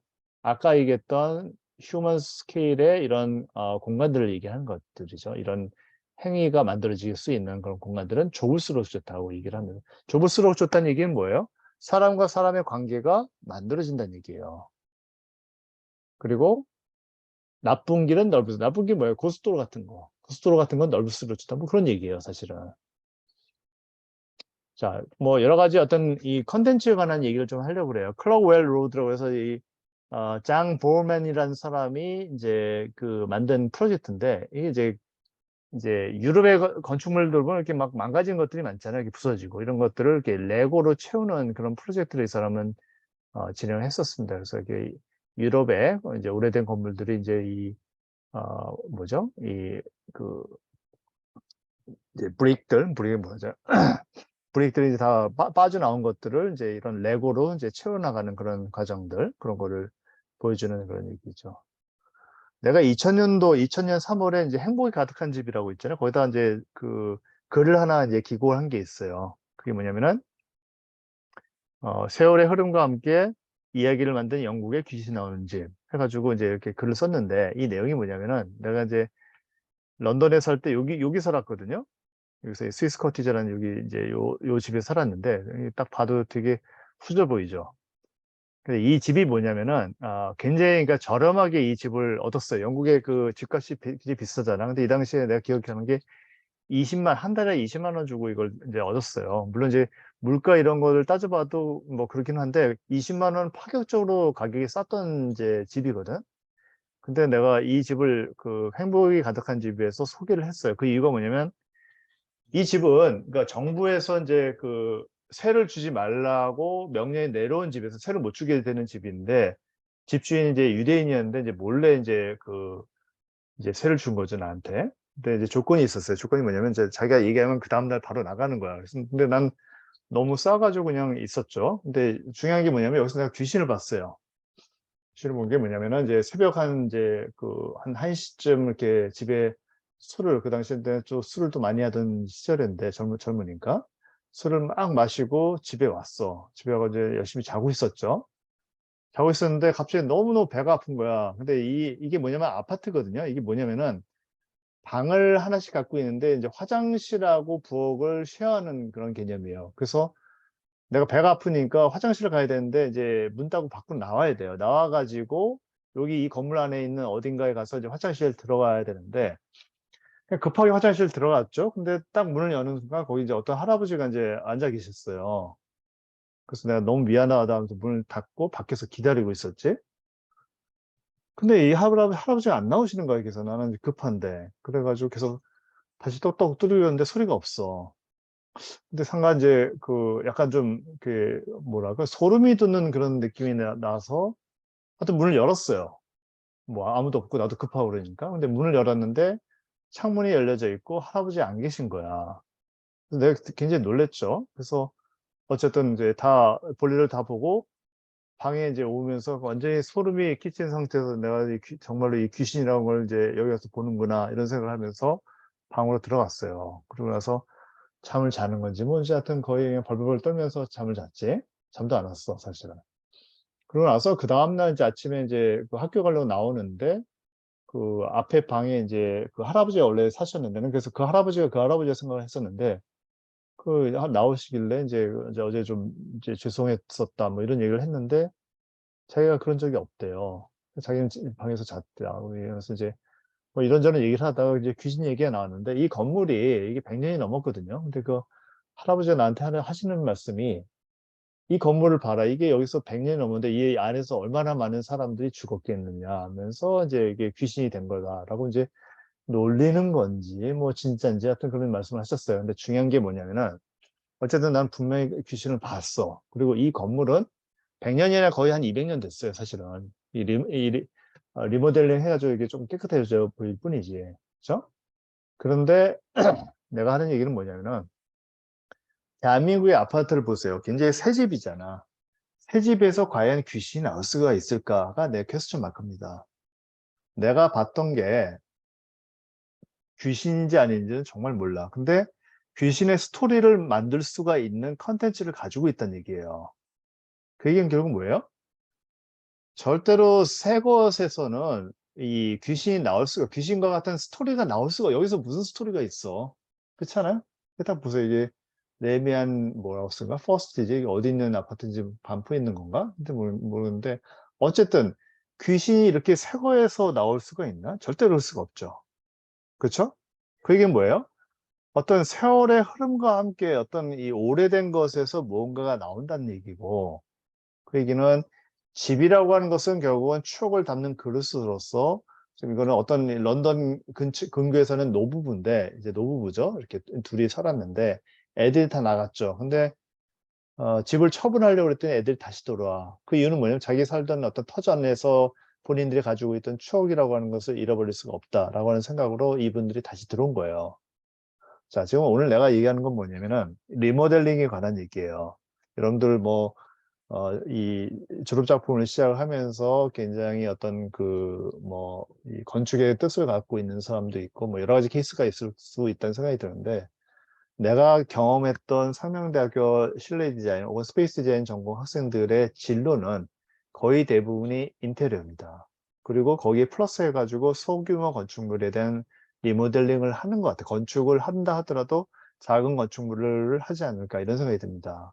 그래서 이번 학기에는 여러분들한테 제안하고 싶은 것은 이와 같은 올드한 건물을 리모델링을 하는 과정을 통해 가지고 여러분들이 생각하는 공간에 대한 여러 가지 스토리를 담는 그런 얘기가 이루어졌으면 좋겠고 그런 스토리를 담기 위해선 이와 같이 새 건물은 조금 쉽지 않을 것 같다는 생각이 들어요. 그래서 여러분들 나름대로 오래된 건물을 하나 선택을 하고 그 선택을 여러분들이 생각하는 컨텐츠를 담아 가지고 새롭게 리모델링을 하면서 그 안에서 인테리어와 그다음에 외부 환경을 획기적으로 또 바꿀 수 있는 리모델링을 해 가지고 이 기존 건축물의 뼈대는 그대로 있지만 외피나 이런 건 여러분들 만들어 혹은 이 위에다가 건물을 증축을 할 수도 있습니다.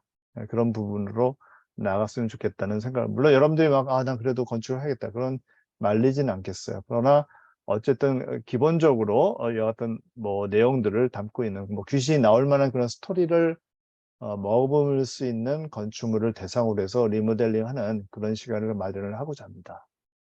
다른 얘기를 조금 한번 해 볼게요. 호텔 얘기를 한번 해 볼게요. 이건 뭐 오래된 건물은 아닙니다. 근데 내가 이제 시각 디자인과에 보면 이현주 교수님이라고 있어요. 근데 그분하고 이제 호텔 얘기를 했는데 특히 이제 이건 이제 그분이 했던 말들을 이제 보고 이제 아티클을 찾은 거거든. 근데 이제 그 일본에 있는 특히 이제 일본에 있는 호텔들이 요즘 약간씩 어떤 성격이 변하고 있대요. 호텔은 굉장히 럭셔리하고 뭐 이런 걸로만 생각했는데 실제로 보면은 내가 어떤 지역에 갔을 때 그 지역에 처음 가는 장소가 바로 호텔이라고 그래요. 그래서 이 호텔이라고 하는 것은 지역과 관광을 연결해 준다라고 얘기함과 동시에 그 지역에 거주하고 있는 원주민과 그다음에 그 지역을 방문하는 외지인을 연결을 시켜주는 매개체가 되는 그런 공간으로서 지역사를 통해서 열린 공간으로 개방함으로써 로컬이라고 하는 것을 경험하게 되는 로컬 경험의 베이스 캠프가 된다는 얘기예요. 그래서 이 호텔 안에는 지역인들도 있어야 되고 그다음에 외지인들도 있어야 되고 이 두 계층의 사람들의 어떤 긴밀한 소통을 통해 가지고 하나의 어떤 그런 지역성, 즉 로컬이라고 하는 것을 많은 외지인들한테 경험하게 해 주는 그런 콘텐츠가 마련이 될 수 있다라고 얘기를 합니다. 여러분들한테 나눠줬던 그런 그 아티클들 중에서 몇 가지를 내가 뽑아 가지고 소개를 하고 있는 겁니다. 빈집은행이라고 하는 게 있어요. 그 아티클을 읽어보면은 여러분들 지금 살고 있는 그 원룸도 그런 게 있지 않나요? 그 지하 공간이 좀 있지 않나요? 그 지하 공간을 옛날에는 세를 줬었는데 요즘은 이제 학생들이 그런 데는 안 들어가죠. 좀 몸도 이제 상하고 뭐 굉장히 사실은 습하니까 몸이 안 좋지. 그렇죠? 근데 이 습한 공간을 좋아하는 애들이 있어요. 그게 뭐예요? 버섯이잖아. 그래서 이런 이제 어떤 인천시에서 보면 빈집은행이라고 하는 그런 개념을 가지고 있는데 지하 공간이 공동화된다는 무슨 말이에요? 비어 있다는 얘기죠. 그래서 이런 공간을 통해 가지고 이런 공간에서 또 뭐 범죄가 일어난다든지 뭐 이런 안 좋은 일들도 벌어지기도 하고 뭐 이런 일들이 벌어지죠. 지난번에도 비가 많이 왔을 때 이 반지에 살고 있던 사람들이 갑자기 그 수몰됐던 그런 일들이 있었잖아요. 그렇죠? 그 지하 공간이 이제 비어지고 있고 앞으로도 서울시에서는 더 이상 이 지하 공간에다 세를 주지 못하게 그렇게 지금 계획을 하고 있다라고 얘기를 합니다. 근데 이 지하 공간이 공동화되고 그 과정 속에서 우리는 또 도시 농업이라고 하는 것도 도시 농업은 뭐예요? 우리가 예를 들어서 무슨 원주에서 버섯을 따가지고 서울로 갖고 오려면 얼마나 많은 탄소를 소비를 해야 돼. 차가 왔다 갔다 해야 되고 인건비가 개입이 되고 그다음에 그냥 그걸 파는 사람은 이제 버섯 하나에 1,000원에 팔았는데 우리는 그거를 3,000원에 사고 있는 거잖아요. 그런 문제점들 때문에 도시 농업의 어떤 필요성이라고 하는 게 있고 지하 공간의 공동화를 도시 농업의 필요성과 연계시켜서 지하 공간을 활용해서 탈공동화를 이룸과 동시에 로컬 푸드의 개념을 도시민들한테 제공한다는 얘기죠. 그래서 이 빈집 은행을 통해서 지하 공간을 활성화하는 그런 얘기들이 이제 많이 오가고 있습니다. 자, 이거 봅시다. 공연 예술가의 반란. 이게 뭐냐면은 공연을 하는 사람이에요. 이 사람들. 이 사람하고 이 사람. 그렇죠? 그러니까 이 사람하고 이제 이 사람이 공연을 하는 사람인데 아마 그 한예종에서 이제 뭘 하고 있는 사람인 것 같아요. 자세히 모르겠는데. 근데 이 사람들이 제주도에 갔어. 제주도에 가가지고 해녀가 계속 줄어들고 있잖아요. 해녀랑 같이 삶을 살면서 어떤 특정한 기간 동안 삶을 살면서 그 사람들의 인생 이야기를 기록을 해요. 그리고 하나의 시나리오를 만들어가지고 연극을 하는 겁니다. 그래서 공연을 만들고 실제로 이 해녀가 공연에 참여를 합니다. 자, 그럼 뭐예요? 이 공연장에는 음식을 파는 거야. 주 수입원은 음식이에요. 음식 플러스 공연이야. 그래서 이 공연하는 사람들이 해녀와 직접적으로 극을 만들고 시나리오를 작성해 가지고 그걸 연출합니다. 그리고 그거를 사람들한테 보여주고 동시에 이 사람들은 이 해녀가 그날 따왔던 그런 저것들 있죠. 해산물들 그런 걸 여기서 소비하는 그런 과정이죠. 즉 제주 해녀가 가지고 있는 그런 스토리가 이분들이 돌아가시면 다 없어지는 거죠. 사장되는 거죠. 그래서 제주 해녀가 이제 없어지는 그런 과정 속에서 이들만이 가지고 있었던 컨텐츠를 공유를 하자는 얘기죠. 그래서 공연과 식사가 이루어지고 이런 과정을 통해서 어떤 일, 해녀 사이에 어떤 마을 구성원 사이의 신뢰가 구성이 된다는 얘기죠. 그래서 이게 공연이 잘 활성화되면은 이 두 분은 원래 공연을 하는 분들이죠. 이분들은 떠나겠다. 뭐 이런 얘기를 하고 있는 중입니다. 지금 현재. 그래서 네, 이런 걸 굉장히 많이 봤어요. 내가 뭐 이렇게 공연을 예술하는 사람들은 아니었는데 예전에 무슨 저쪽 어디지? 그 태안반도 쪽에 어디 무슨 골프를 치러 갔다가 밥을 먹으러 갔는데 그 지인이 이제 공연을 하는 건 아닌데 스토리텔링을 통해 가지고 음식을 팔아요. 음식을 파는데 이게 뭐냐면은 이제 산낙지가 딱 올라왔는데 그거를 선에서 이제 이 산낙지에 대해서 설명을 해주는 거야. 이 산낙지로 말씀드리면 바로 1시간 반 전에 손님들이 오시기 30분 전에 바로 이 앞에서 놀고 있던 애들이다. 그런데 이 낙지가 3마리가 있었는데 그 3마리가 가위바위보 해가지고 얘가 졌대. 그래가지고 본인이 희생해가지고 이렇게 잡혀 들어온 거예요. 이런 사실 말도 안 되는 얘기죠. 말도 안 되는데 이런 스토리를 만들어가지고 사람들한테 공연은 아니지만 스토리를 제공하는 거예요. 그러니까 그 음식점이 기억이 남는 거예요. 그래서 또 가게 되고 다른 사람들한테 소개를 하게 되는 그런 과정들이죠. 그래서 이제는 음식점을 한다 하더라도 우리가 한번 생각해봐요. 우리가 음식점 가서 뭘 하는 거예요? 밥을 먹는 것처럼 보이죠. 근데 천만의 말씀이야, 사실은. 밥을 먹는 것도 분명히 있어요. 그러나 그와 동시에 거기에 스페이스가 가지고 있는 컨텐츠를 우리가 소비를 하고 있다라고 표현하는 것이 맞을 것 같아요. 그렇죠? 자, 뭐 무인 가게 이거 굉장히 많죠? 우리 상명대학교도 거기 뭐 무인 가게가 들어온다는 얘기를 살짝 들은 것 같은데 뭐 지방에 가면 뭐 당연히 인구가 감소가 되고 그렇다 보니까 어떤 착한 커뮤니티를 이제 조성하기 위해서 이런 것들을 만들고 이런 걸 통해서 착한 소비가 이루어지게 하고 마을 구성원 그다음에 이 여기에 살고 있는 사람과 외지인 사이에 어떤 신뢰라고 하는 것을 만들어낸다는 얘기죠. 굉장히 좋은 얘기입니다, 사실은.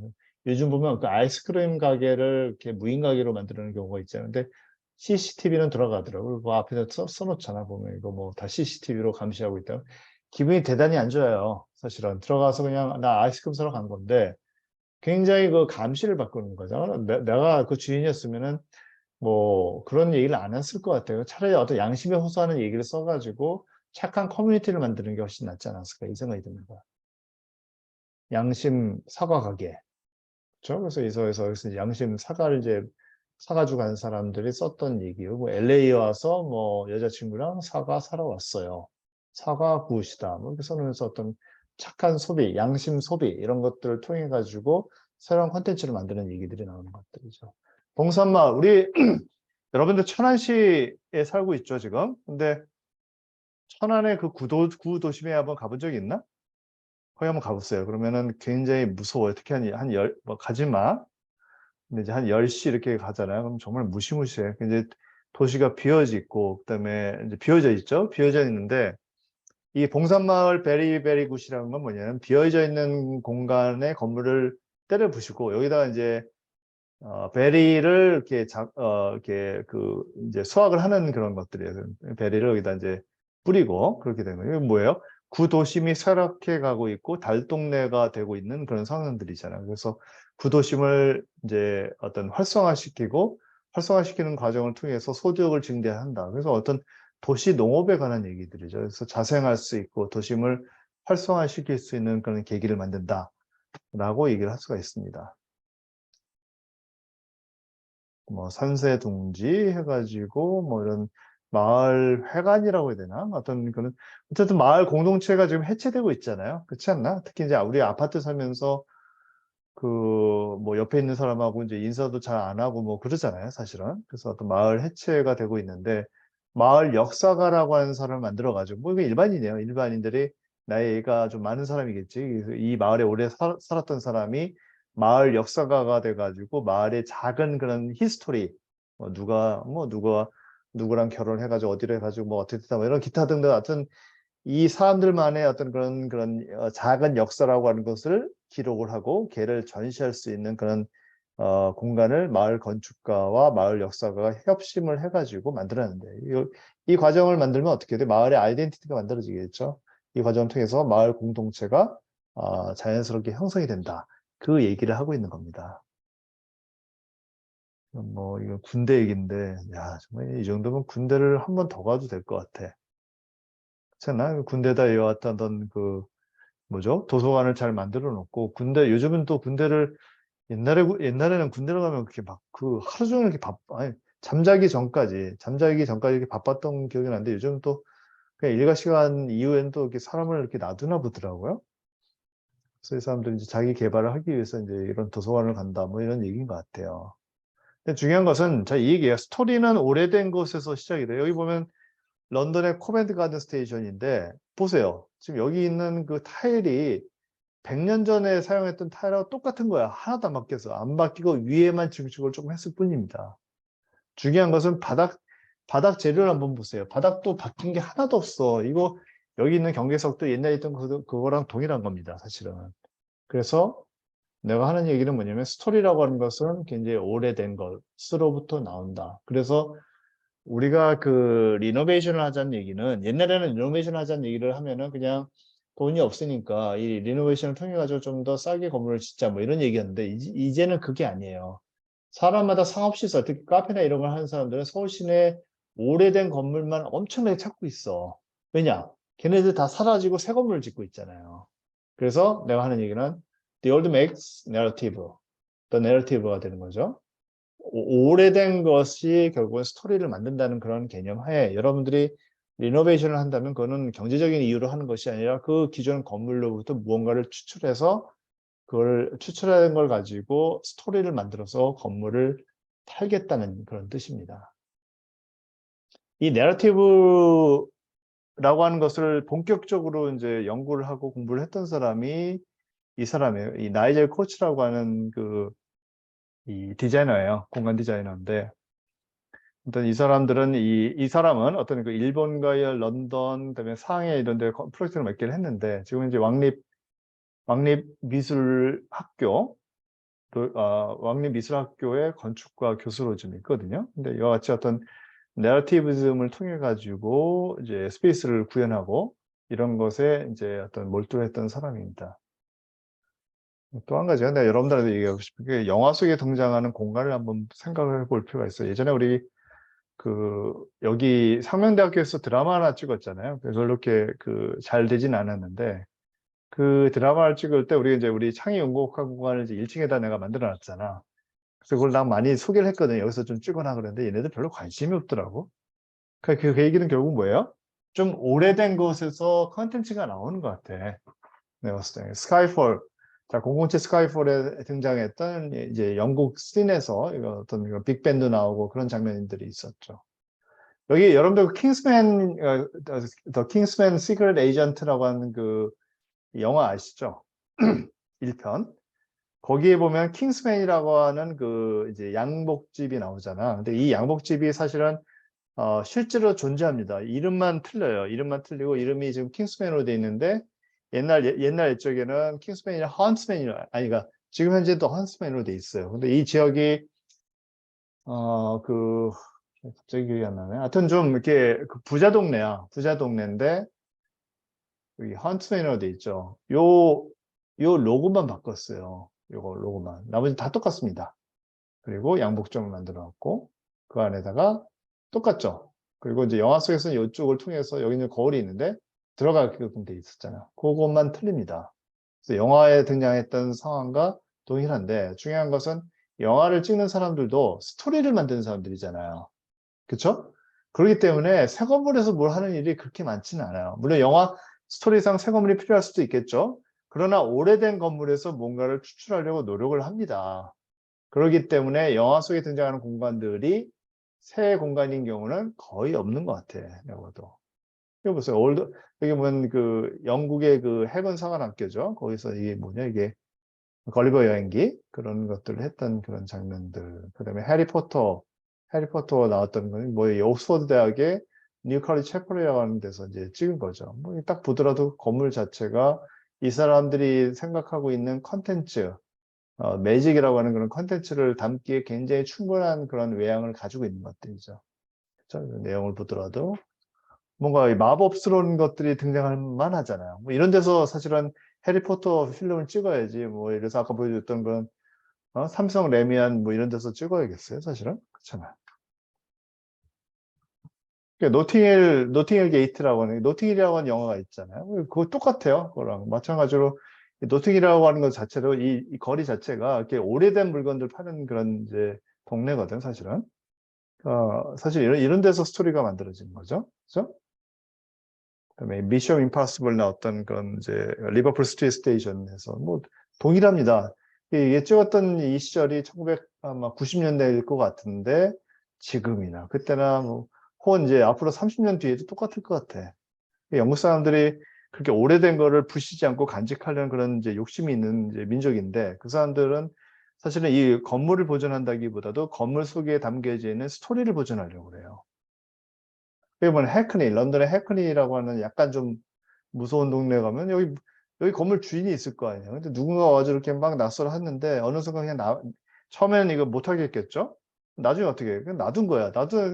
놔두었더니 이와 같이 엄청난 아트웍이 된 거잖아요. 그래서 이 아트웍을 보러 사람들이 이 장소에 모입니다. 모이면서 여기 술집이 하나 있거든. 펍 같은 것들이. 이런 것들이 이제 잘 운영이 되는 것들이고. 자, 이런 것들이 결국 뭐예요?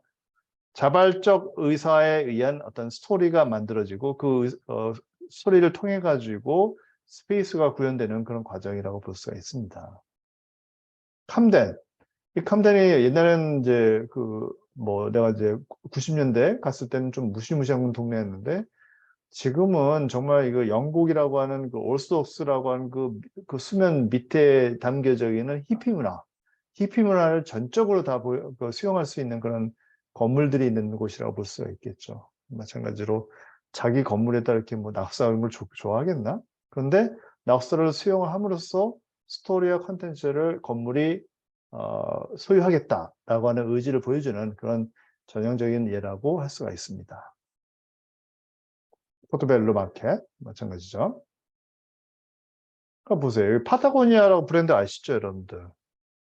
나는 한 번도 안 써봤는데 여기 보면은 리사이클이 아니라 리크래프티드라고 있잖아요. 리크래프티드. 이게 무슨 말이에요? 내가 이제 파타고니아에서 옷을 한 5년 입었어. 막 낡았잖아. 그럼 갖다 버리는 것이 아니라 여기다 갖다 줍니다. 얘네들이 어떻게 돼요? 돈을 받고 이거를 리사이클을 해주는 거예요. 그래서 중고 재판매 프로그램이라고. 내가 파는 거지. 내가 내 거를 내가 그냥 수리해서 가져갈 수도 있고, 아니면 내가 이제 예를 들어서 파타고니아에서 10,000원 주고 샀어. 근데 이거를 5년 좀 심하다. 한 3년 입고 나서 이거를 이제 한 1,000원에 파는 거예요. 그럼 얘네들이 그 1,000원에 사가지고 이걸 다시 막 이렇게 수선을 해. 그래가지고 세탁까지 다 열심히 해가지고 20,000원에 파는 거지. 그러니까 세컨 핸드가 하는 것 자체가 브랜드 뉴가 될 수 있는 이런 컨텐츠, 그 컨텐츠를 담을 수 있는 공간이라고 하는 것은 과연 어떤 것이 돼야 될 것인가를 고민을 한번 해보도록 합시다. 젠틀몬스터라고 아시죠, 여러분들? 이거 샵도 많이 가봤지? 가보면 어떻게 돼? 정말 여기 이게 도대체가 그 안경점인가? 난 좀 지금도 헷갈리는데 1층에 가보면은 기계에 한마디로 들어가자마자 까마귀 막 울잖아. 무시무시하지 않나? 까마귀 막 울기도 하고 그다음에 그러면서 이 젠틀몬스터라고 하는 그 개념을 체험하는 그런 공간을 만들어 놓고 그 위에 올라가서 이제 쇼핑을 하는 거죠. 그러면 이게 어떤 게 되는 거예요? 젠틀몬스터가 가지고 있는 이러한 컨텐츠를 파는 거지. 얘네들이 어떤 뭘 판다 하더라도 사실 예를 들어서 내가 여기 가가지고 뭐 안경을 하나 샀어. 근데 나는 안경 값으로 이제 10,000원을 줬다고 칩시다. 근데 사실은 내가 지불한 것은 안경 값만이 아니라 이와 같은 체험을 다 포함을 해가지고 지불한 거죠. 안경 값은 1,000원밖에 안 해. 내가 쓴 9,000원의 인테리어 비용입니다. 자, 이런 걸 잘 못하면 망하고 또 한 가지 기술에 잘 따라가지 못하면 망하는 사례를 보여주고 있는데 미국 시어스라고 하는 그런 마켓이 망했죠. 자, 이 망해지는 과정을 통해서 사람들은 미국에서는 이제 소매업은 끝났다라고 얘기를 했습니다. 근데 내가 2017년도에 미국에 1년 가 있었는데 그때 아마존 고라고 하는 그런 마켓이 생겼어요. 이건 뭐냐면 나도 이제 쉽게 해가지고 여기 가가지고 한번 해봤었는데 아마존 카드를 가지고 있어요, 내가. 그리고 이 안에 딱 들어가는 순간 내가 문정묵이 아마존 카드를 가지고 여기 들어갔다는 걸 인지를 하지, 기계가. 그리고 내가 원하는 이 상품들을 다 바구니에 담는 거예요. 바구니에 담고 그냥 나오면은 지가 알아서 계산을 해줍니다. 나는 계산할 필요가 없어요. 이거는 캐셔도 없고 아무도 없어. 그냥 들어가서 물건 가지고 나오면 돼. 물론 들어갈 때 이 카드가 없으면 입장이 안 돼요. 그러나 내 물건을 가지고 딱 나오는 순간 그 물건의 가격이 내 카드에서 이미 빠져나간 상태가 되는 거죠. 그래서 새로운 형식의 어떤 그런 샵이라고 하는 것 자체가 IT 기술의 어떤 변화를 통해 가지고 만들어낸 테크놀로지 메이크스 내러티브라고 하는 말을 쓰죠. 그러니까 이걸 통해 가지고 새로운 어떤 스토리가 만들어지는 과정들이죠. 자, 허마션싱이라고 그 중국인 허마션싱을 봅시다. 마위에 뭐라고 얘기를 했어요?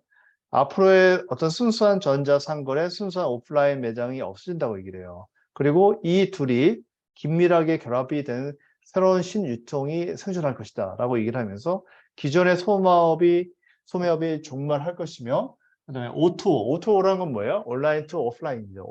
온라인과 오프라인이 연결되는 그런 새로운 형식의 어떤 이런 샵들이 만들어지고, 요즘 보면 그렇지 않나? 그 어떤 온라인으로 뭘 구매하고, 그렇죠? 온라인으로 이제 이제 샵을 이렇게 딱 찍어 놓고, 내가 이제 며칠 전에 그 이케아를 갔는데, 뭐 마찬가지예요. 그 가기 전에 앱을 통해서 딱딱딱 찍어 놓고 넘버링이 있죠.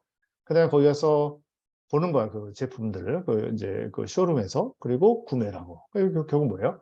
온라인과 오프라인이 결합되는 그런 새로운 어떤 형식의 샵이 진행이 되고 있다라고 하는 얘기죠.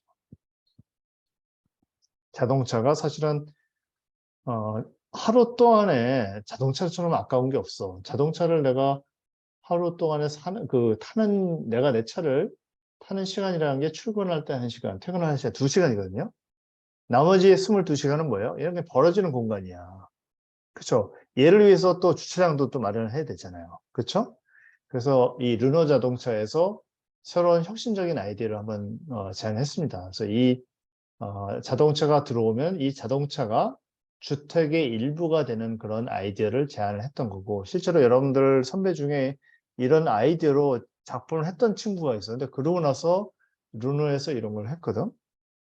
르노에서 이 친구의 아이디어를 훔쳤는지 그건 잘 모르겠는데, 어쨌든 이런 일이 있었습니다. 자, 중요한 거는 여러분들한테 이런 내용들을 다 읽으라고 얘기하기는 좀 그래. 근데 소개는 내가 할게요. 트렌드 코리아라고 하는 거, 그다음에 뭐 밀레니얼 이코노미, 뭐 디지털 트렌드, 뭐 기타 등등 해가지고 사회가 어떻게 지금 현재 변하고 있는가라고 하는 것을 보여주는 책자들이 굉장히 많습니다. 이런 것들을 보셨으면 좋겠고, 만약에 못 본다 그러면은 이거를 예를 들어서 난 트렌드 코리아는 항상 봐요. 올해도 2023을 좀 계속 읽고 있는 중인데, 읽는 거는 읽고 나서 여러분들한테 이걸 좀 전달해드려요. 세상이 지금 어떻게 바뀌고 있고, 이 바뀐 세상에 맞춰가지고 여러분 새로운 스토리라고 하는 것을 어떻게 이 책으로부터 추출할 것인가, 이게 관건이 되는 내용이 될 것 같습니다. 자, 열심히 떠들다가 보니 1시간이 또 넘어갔네. 잠깐 쉬었다가 다시 하도록 할게요. 한 10분 쉬고 다시 시작할게요.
자, 다시 시작할게요.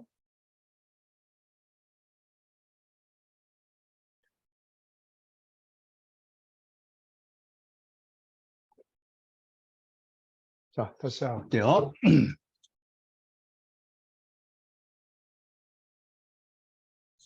자, 오늘 그 슬라이드가 네 개인데, 처음 거가 좀 많고, 그 다음에 좀 작거든요. 빨리 진행을 하도록 하겠습니다. 오늘 지금 준비한 건 트렌드 코리아 2023에 관한 얘기인데, 자, 이 김난도 교수를 이제 그 포함한 여러 교수님들이 이제 해마다 대한민국의 트렌드가 어떻게 될 것이다. 그래서 예상 문제를 풀고 있어요. 마찬가지로 작년에는 어떤 트렌드가 있었다라고 하는 것을 사람들한테 알려주는 그런 기회를 마련하고 있죠. 그래서 이제 올해는 토끼해죠. 그래서 이제 이분이 한 얘기가 평균이 실적이 되고 오피스 빅뱅의 2023이 시작이 될 것이다. 그래서 관계, 일터, 공간, 나이 모든 것들이 재정의되는 어떤 새로운 시대가 진행이 될 것이다 라고 얘기를 합니다. 그래서 이 김난도 교수님이 그 서울대에서 이제 이런 부분을 가지고 이제 논문을 쓰고 연구를 하시는 분인데, 개인적인 생각으로는 이거를 해마다 내놓을 정도로 대한민국의 트렌드가 확 바뀌는 것 같지는 않아요. 근데 한 2, 3년에 한 번씩 내면 어떨까 하는 생각도 좀 해봤는데, 어찌됐든 간에 이런 책을 통해 가지고 대한민국 사회가 지금 현재 직면하고 있는 다양한 문제들, 그다음에 그 문제를 우리가 극복을 하면서 나가는 방향들, 이런 것들을 논의를 하고 있습니다. 2022년도 작년 대한민국의 상황을 얘기를 하는데, 나노 사회로의 전환이라고 하는 말을 통해 가지고 전반적으로 우리 사회가 굉장히 나노라고 하는 것은 굉장히 작은 단위를 얘기를 하잖아요. 그러니까 국민 모든 사람들이 동일한 의견이 없어지는 그런, 그러니까 각자의 개성이 굉장히 강해지고 그 다양한 개성을 통해 가지고 다양한 의견이라고 하는 것이 공존하는 새로운 시대로 바뀌고 있다라고 얘기를 하고, 그다음에 대투자 시대의 생존법이라고 하는 걸 통해서 무슨 비트코인이라든지 주식, 부동산 이런 것들이 어떤 이 인플레이션을 통해 가지고 자산 가치가 획가닥 올라갔잖아요. 이런 이제 상황 속에서 또 상대적인 어떤 그런 빈곤감을 느끼기도 하고, 특히 이제 청년 세대로서는 앞으로의 엄청난 일들이죠. 해야 될 일들, 본인들이 자산을 축적해야 하고 그래야 되는 그런 시절인데, 여기에 대한 어떤 염려라든지 그다음에 이런 어려움들, 이런 것들을 느끼게 하는 이제 시간이 되었고, 동시에 또 2022년 말이 되면서 그런 자산 가치가 또 하락을 하면서 여러분들 자산을 이렇게 많이 가지고 있잖아요. 여러분들로서는 또 새로운 어떤 가능성을 또 진단할 수 있는 그런 시대가 되지 않았을까 이런 생각이 들고, 그 다음에 슬기로운 엔데믹 생활 해가지고 우리가 코로나 시대를 굉장히 오래 경험을 하고, 그 와중에서 이제 이제 코로나가 이제 종말되는, 종식되는 그런 이제 상황을 통해 가지고 이제 세상에 또 어떻게 오프라인을 어떻게 맞이할 것인가에 대한 이슈들이 많이 있었던 것 같고, 일상 속의 오아시스라든지 메타버스와 내러티브, 그러니까 이 내러티브라는 게 가장 중요해요. 아까도 얘기했지만 이야기체, 스토리, 컨텐츠, 이게 이제 앞으로도 내 생각에는 5년, 10년 정도까지는 어떤 우리 세상이 이런 걸 기준으로 해가지고 생존을 해가지 않을까 이런 생각을 하고 있습니다. 그래서 2023년 내년도 어떤 일이 벌어질 것인가. 첫 번째가 평균이 실정이 된다. 두 번째가 오피스 빌딩, 빅뱅, 그다음에 체리 슈머, 인덱스 관계, 뉴 디맨드 전략이라고 하는 그런 얘기들, 그다음에 디깅 모멘텀, 알파 세대, 선제적 대응 기술, 공간력, 그다음에 네버랜드 신드롬, 이렇게 이제 10가지의 어떤 그런 키워드를 이제 제시했는데, 우리하고 직접적인 관계가 있는 거는 2번하고 9번인 것 같아요. 오피스 빅뱅과 공간력. 이걸 좀 보다 보면은 어떤 공간을 이제 2023년 어떤 트렌드가 올 것인가에 관한 어떤 이 추측할 수 있는 부분이 분명히 생길 거라는 생각이 드는데, 내 생각에는 그거 말고도 1번부터 10번을 쭉 읽다 보면은 굉장히 재밌는 것들이 많이 나오고, 이걸 기준으로 해가지고 컨텐츠를 뽑아내는 것도 하나의 아이디어가 될 수 있습니다. 첫 번째 나온 게 평균 실종이라고 얘기를 했잖아요. 자, 우리가 이제 나 같은 대학 교수들이 이제 논문을 쓰잖아. 그럼 이제 어떤 그 통계를 많이 사용을 해요. 그 중에서 이 어떤 우리가 보통 평균값을 이렇게 구하잖아. 평균값이라고 하는 것이 이 빨간색 그래프라고 한다면은 이 빨간색 그래프 주변에 이와 같은 빨간색 도트로 만들어진 데이터가 있을 경우에는 이 평균값이 여기서 가깝기 때문에 의미가 있다라고 얘기를 해요. 그죠? 근데 보면은 이 첫 번째 그림하고 두 번째 그림하고 평균값은 똑같습니다. 얘가 평균값이 평균값 알파가 5라면은 얘도 평균값 알파가 5입니다. 똑같아요. 근데 얘는 별다른 의미가 없어요. 왜냐하면 이 평균값에서의 어떤 표준 편차라고 하죠. 편차가 너무 큰 거야.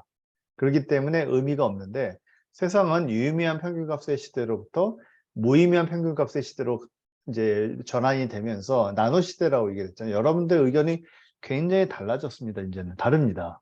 옛날에는 여러분들 내가 뭐 학과에 뭐 대표한테 의견을 물어보면은 옛날에는 이제 어떤 의견이 정해져 있었거든요. 근데 지금은 너무 학생들의 생각들이 다 달라. 그 얘기는 결국은 뭐예요? 다양성의 시대를 얘기하는 거고, 결국은 우리의 시대가 IT 기술이나 이런 걸 통해 가지고 다양성을 존중을 해야 되는 그런 시대로 가고 있다라고 하는 것을 보여주는데, 지금 여기서 얘기하는 평균 실종이라고 하는 것은 다양성 존중의 이 의미는 아닙니다. 여기서 얘기하는 것은 어, 오히려 다극성을 얘기하는 것 같아요. 뭐 어떤 이런 성향을 가진 사람도 이쪽 편에 있고, 그다음에 그 반대 성향이 또 이렇게 있기 때문에 중간에 이렇게 만들어진다. 뭐 이런 얘기거든요. 지금 그 서울시내에 보면 그 시위를 주말마다 굉장히 많이 하잖아요. 지나가다가 여기 쭉 봤는데 뭐 한마디로 얘기해서 뭐 그 구호를 보면은 두 그룹이 붙어 있어요. 붙어 있는데 한쪽에서는 뭐 이재명 구속, 또 한쪽에서는 뭐 김건희 구속, 서로 반대적인 얘기를 하고 있잖아요. 거기서 평균값을 내면은 5가 되겠죠. 그러나 이거는 극단적인 평균값의 이제 상황이기 때문에 다양성을 존중한다라기보다는 다극성을 존중을 해야 되는 그런 상황으로 가고 있다라고 얘기를 합니다. 그래서 뭐 빈부격차도 굉장히 심해졌죠. 그다음에 이념의 대립도 너무너무 심해진 것 같고, 그다음에 세대 간 갈등이 또 굉장히 심하잖아요. 지금도 뭐 그 국민연금을 뭐 이렇게 해야 된다 저렇게 해야 된다 이 말들이 굉장히 많고, 젊은 세대의 입장으로서는 내가 돈을 냈는데 왜 나는 돈을 못 받아가야지 이런 생각을 반드시 할 거예요. 그리고 기존 기성 세대 같은 경우는 나 이만큼 냈으니까 돈을 받아가야 되는 거 아닌가 이런 생각이 드는데, 문제는 우리가 보통 55세 이때쯤 은퇴를 하잖아요. 근데 그 은퇴를 하고 나서 국민연금을 받을 때까지 짧게는 10년 정도가 공백이 생긴다라고 얘기를 해요. 그 시간 동안에 사실은 일을 하는 게 맞겠죠. 근데 어쨌든 세상은 유의미한 어떤 평균값의 시대로부터 무의미한 평균값의 시대로 가고, 궁극적으로 지금은 극단적인 평균값을 가지고 있기 때문에 다양성을 존중하는 시대로부터 다극성을 존중하는 시대로 바뀌고 있다. 이렇게 얘기를 할 수가 있습니다. 오피스 빌드 빅뱅이라고 그러죠. 자, 2019년 그도 그 코로나 이전에는 어땠어요? 우리 집이 있으면 집에서 일하는 사람 없었잖아요. 집이라는 공간과 워크라고 하는 공간은 분명히 차이가 있었습니다. 그리고 마찬가지로 문화를 즐긴다든지 쇼핑한다든지 이터링, 이것도 주거랑 관계가 없었죠, 사실은. 근데 코로나 시대가 되니까 어떤 일이 벌어져요? 집 안에서 일을 하게 되는 재택근무가 시작이 됐고, 집 안에서 문화를 소비를 하고, 그다음에 쇼핑을 하고, 그다음에 집에서 어떤 배달 민족 이런 데다 이제 주문을 해가지고 음식을 배달시켜서 먹는 그런 문화라고 하는 게 생겼잖아요. 그게 지금 2021년 재작년까지의 상황이었어요. 이제 코로나가 싹 끝나간다는 그런 이제 공감대가 만들어지면서 어떤 일이 벌어져요? 얘네들이 다시 튀어나가려고 그러죠. 그렇죠? 그러나 이 개개인들은 아직도 워크를 집 안에다 넣고 싶어 하고, 컬처 쇼핑 이건 모르겠어요. 이건 또 밖으로 나가서 상관이 없는 것 같아요. 근데 어쨌든 재택근무는 지속적으로 하기를 원하고 있죠. 특히 이제 새로운 세대는. 그런데 지금은 어때요? 회사에서 그거를 용납을 하고 있지는 않죠. 내 개인적인 생각에 우리 학교도 지금 뭐 작년까지 거의 뭐 온라인 수업을 하다가 올해부터 이제 뭐 디자인대학은 뭐 원래부터 계속 그 대면 수업을 했었지만, 다른 단과대학 뭐 어문대라든지 뭐 공대 이런 데 보면은 이제 어찌됐든 간에 그냥 이 온라인 수업을 하다가 이제 오프라인 수업으로 이제 변경되는 그런 과정을 거쳤죠, 사실은. 그렇죠? 그래서 이제 뭐 지금은 현재 상황이 이런 상황이다. 뭐 이런 걸 통해 가지고 오피스 빅뱅이 나오는 거죠. 그럼 도대체 사무실에서 일을 해야 되냐, 아니면 이제 집에서 기존처럼 일을 해야 되냐, 아니면은 뭐 일주일에 한 이틀만 회사 나오고 나머지 3일은 뭐 집에 있다든지 뭐 이런 얘기들이 나오게 있죠. 그래서 출퇴근과 월라벨, 뭐 재택과 하이브리드 근무 뭐 이런 것들이 막 섞여 있고, 그러니까 그 가운데서 과거의 어떤 직장 문화라고 하는 것 자체가 없어지고 있고, 새로운 어떤 직장 문화가 생기고, 그다음에 또 뭐가 있어요. 뭐 예전에 회식 많이 했잖아요, 직장에서. 이제 회식도 안 한다고 그러잖아요. 회식 하려고 그러면 뭐 굉장히 뭐라고 한다는데. 자, 하여튼 이런 상황이 벌어지고 있습니다. 체리 슈먼, 뭐 이건 뭐 우리하고 그렇게 관계가 돼 있지 않은데, 뭐 한마디로 얘기해서 뭐 공동 구매라든지 아니면 예를 들어서 마트에서 이렇게 시식 같은 거 하잖아요. 그 시식만 또 열심히 하면 그냥 한 끼가 다 해결이 된다고 얘기를 하더라고요. 근데 이런 것들이 가능한 거는 결국 뭐예요? 온라인과 디지털이 결합되어 있기 때문에 체리 슈머가 가능한 부분들이죠. 그래서 이런 사람들 구매는 하지 않으면서 혜택만 챙겨가는 소비자를 체리 피커라고 얘기를 하죠. 체리 슈머는 한정된 자원을 극대화하기 위한 최대한 알뜰하게 소비하는 전략적 소비를 말한다고 얘기를 합니다. 인맥도 달라지고 있죠. 옛날에 인맥이라고 하는 걸 뭐 굳이 막 만들어가고 이러진 않았어요. 그냥 살다 보면은 그 인맥이라고 하는 게 자연스럽게 만들어지고, 그 인맥이 만들어지는 과정이라고 하는 것은 정확히 친목지향이었어요. 내가 무슨 뭐 이 사람을 통해 가지고 뭐 프로젝트를 하고 이런 것들이 아니라, 그냥 이 사람이 좋아서 이 사람하고 얘기하고 있으면 굉장히 행복해서 만나는, 과거의 인맥을 보면은 굉장히 깊게, 그러나 와이드하지 않게끔 인맥이 만들어졌는데, IT 기술이 만들어지고 뭐 기타 등등의 상황들이 변화가 되면서 소위 얘기하는 소셜 네트워크라고 하는 것이 이제 인터넷을 통해서 이제 만들어지면서 현재의 인맥은 굉장히 다양해요. 그러나 깊이는 깊지가 않죠. 그 이유는 뭐예요? 목적 지향이라는 얘기죠. 내가 인맥을 여기서부터 여기까지 쌓을 건데, 여기서부터 여기까지는 그냥 친분을 위한 거고, 그다음에 여기서부터 여기까지는 나의 비즈니스를 위한 거고, 그다음에 여기서부터 여기까지는 나의 취미 생활을 원한 거고, 뭐 이런 식으로 해가지고 굉장히 목적 지향적으로, 그러나 굉장히 얇게 인맥을 구성한다라고 얘기를 할 수가 있습니다. 뉴 디맨드 전략이라고 하는 부분은 이제 뭐 스티브 잡스가 얘기한 건데, 나는 이걸 굉장히 강하게 믿어요. 그러니까 예를 들어서 우리 지금 자동차 중에 뭐죠? 영국 자동차 있잖아. 영국에 보면은 랜드로버 같은 것들. 지금 여러분들 랜드로버 주인일지 몰라가지고 함부로 얘기하기가 좀 그런데, 되게 별로예요, 차가. 진짜 이 차를 왜 사나 싶을 정도로 나는 되게 이상해. 근데 BMW에서 이걸 인수를 했잖아요. 인수를 하면서 차의 어떤 성능이 BMW 이제 테크놀로지를 이용해가지고 굉장히 좋아질 줄 알았는데 안 그랬어요. 근데도 이 랜드로버 시리즈가 엄청나게 팔리고 있거든요. 그 이유는 뭐예요? 사람들이 소비를 할 때 그렇게 이성적으로 하지 못해요. 굉장히 충동적인 소비를 합니다. 충동적인 소비를 하기 때문에 우리는 디자인에 포커스를 맞춰야 되고, 감성에 포커스를 맞춰야 되고, 그다음에 심미적인 부분에 포커스를 맞춰야 되는 그런 상황이 벌어지고 있다라고 얘기할 수 있습니다.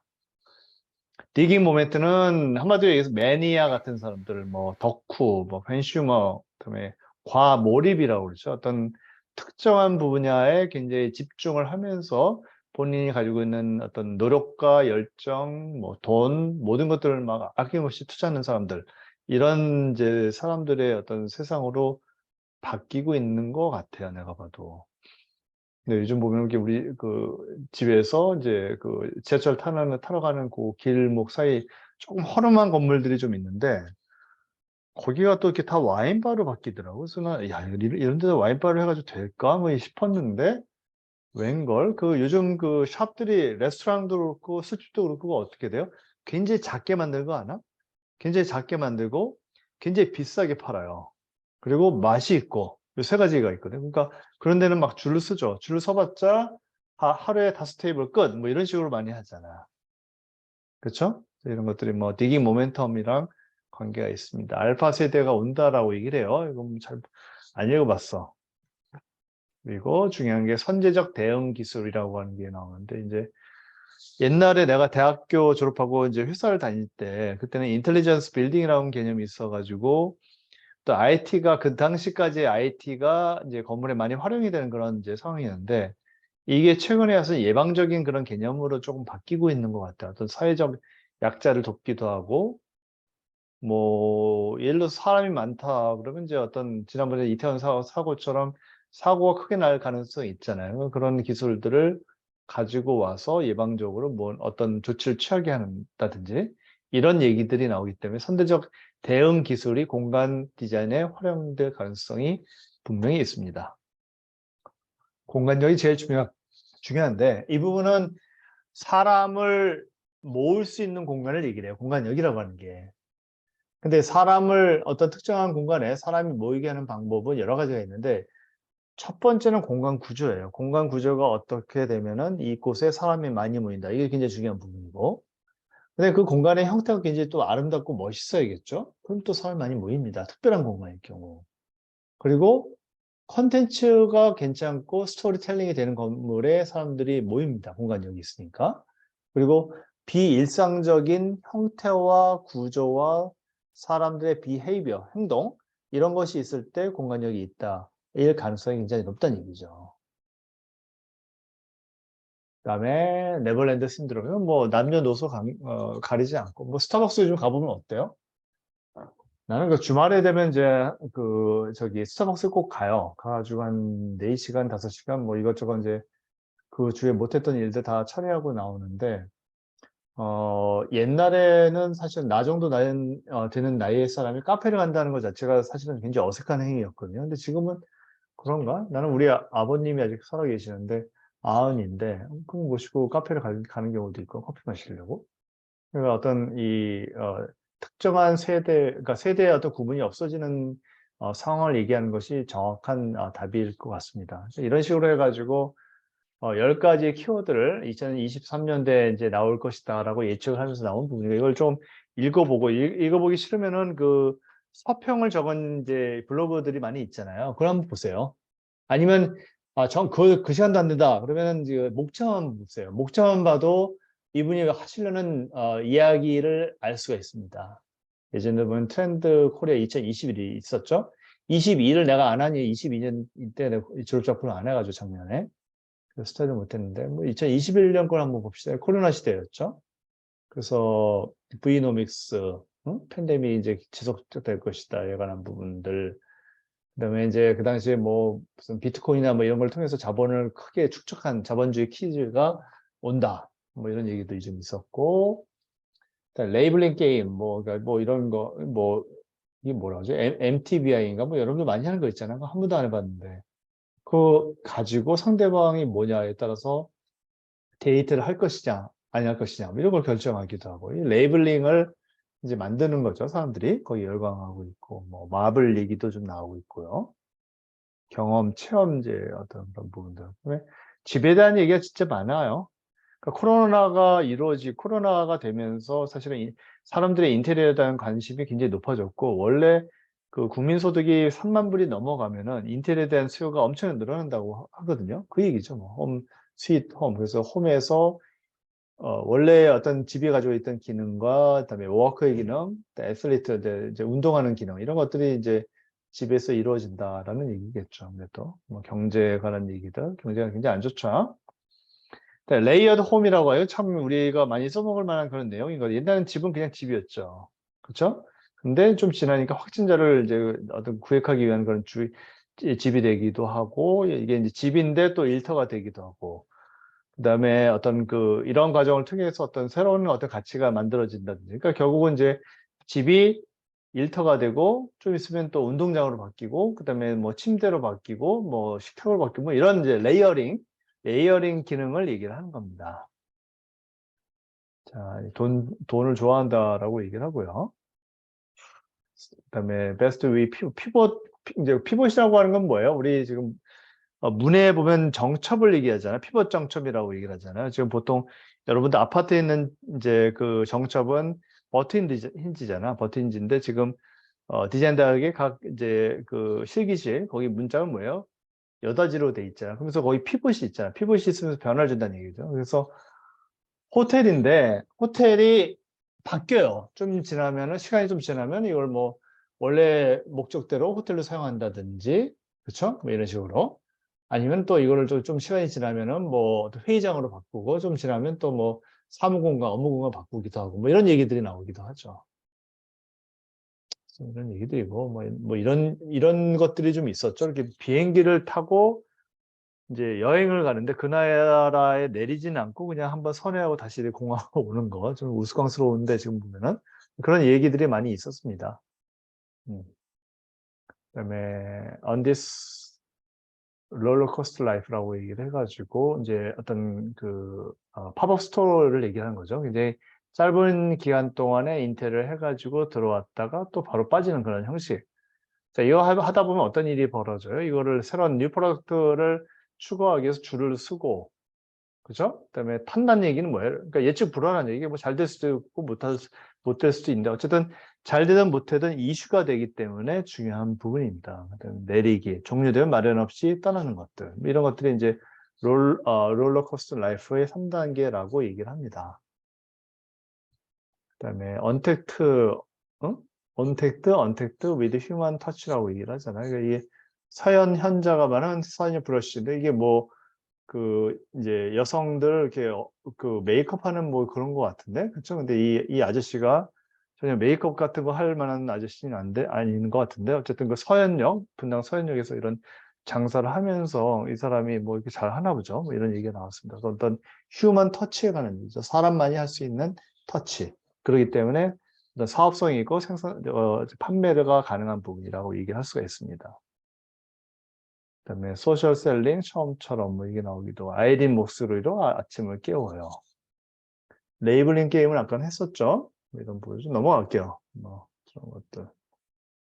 당근마켓, 뭐 이제 패션 채터 뭐 이런 얘기들이 나왔습니다. 그래서 어떤 이런 트렌드 코리아 이제 2022가 있고 2021, 뭐 2020, 근데 마이티 마우스라고 얘기를 했네요. 뭐 2019년에 나왔던 그런 얘기들. 뭐 지금 근데 솔직히 이걸 보면은 그렇게 달라진 게 없어요. 필환경 시대고, 뭐 필환경 시대가 없어졌나? 그런 것도 아니잖아.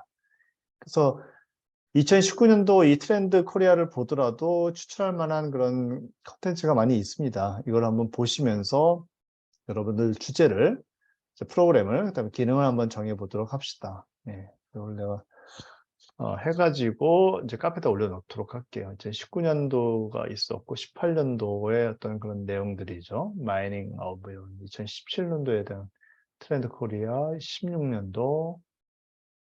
그래서 우리 이 제너럴 스터디에서는 이와 같은 트렌드 서치에 관한 부분이 좀 포함이 되고 있고요. 예. 자, 그렇습니다. 그리고 몇 개 좀 더 볼게요.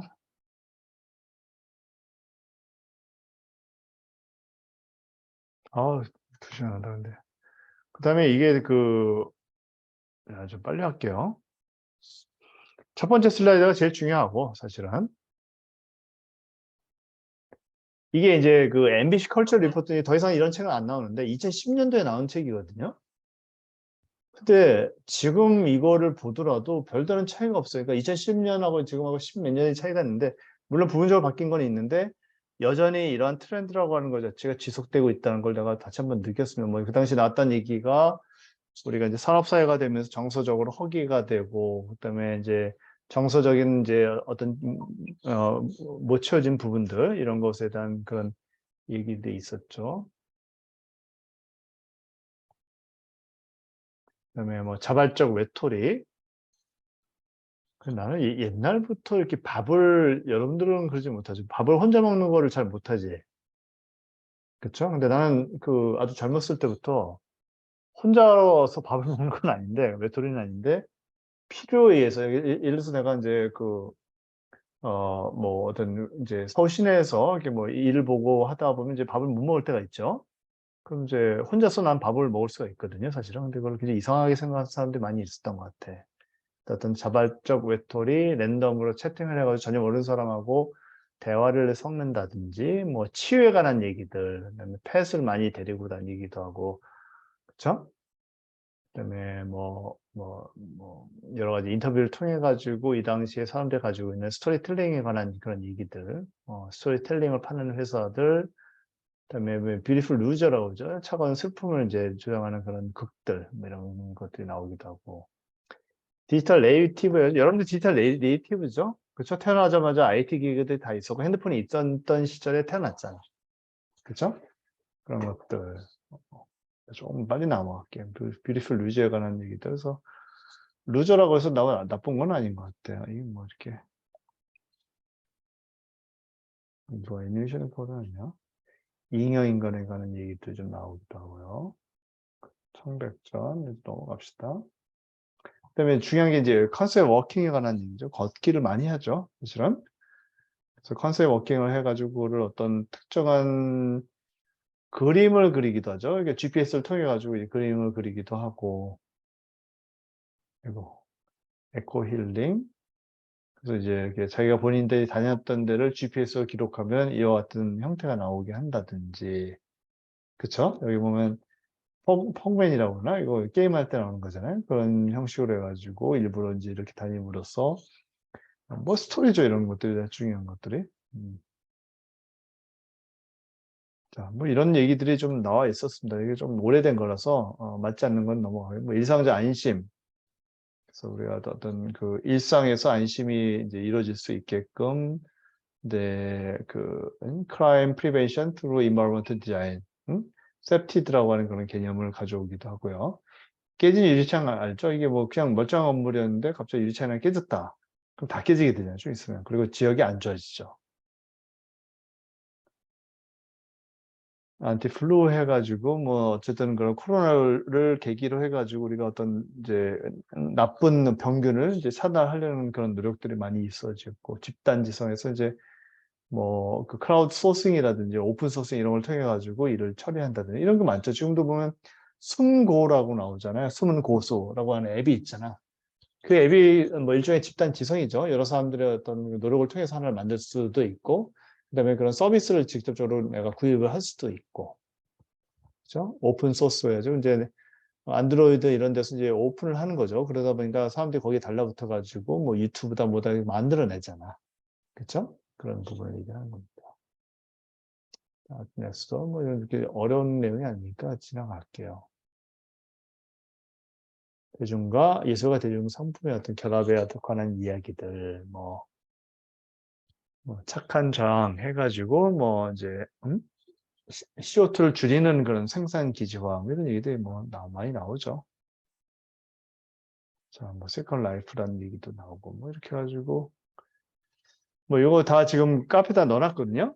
넣어놨으니까 이거 한번 보시면은 여러분들이 이제 가져갈 어떤 그런 챕터들이 아마 나올 거예요. 이걸로 가지고 여러분들이 조금 스터디를 하다 보면 뭐가 좀 재미있는 아이디어가 나오지 않을까 이런 생각이 듭니다. 한마디로 얘기하면 로컬 푸드라든지 뭐 치유, 뭐 워커홀릭, 에이지 프리, 뭐 LD 2.1 뭐 이런 얘기들을 통해 가지고 결국 이제 세상의 어떤 변화라고 하는 것을 느낄 수 있는 그런 과정을 가져봤습니다. 자, 여기 좀 하다 보니까 조금 시간이 지나가는 것 같은데 슬라이드가 조금 더 있는데 여기까지 할게요. 좀 더 있는데. 자, 뭐 질문이나 뭐 이런 게 있나요? 과제는 지난번에 보여드린 그 부분을 거기에 집중해 가지고 여러분들이 정리를 해 가지고 PPT로 해서 나한테 올리시면 됩니다. 예. 가급적이면 그거를 이제 6개 정도를 내가 이제 세팅을 해줬는데 그 얘기는 그걸 좀 집중적으로 한번 보세요. 보다 보면은 굉장히 재미있는 아이디어가 많이 나올 것 같아. 그걸 통해 가지고 세상의 흐름에 해당하는 어떤 트렌드의 변화, 그 트렌드의 변화를 수용하는 공간의 어떤 모습들 이런 것들을 좀 꿈을 꾸시면서 진행을 하도록 하겠습니다.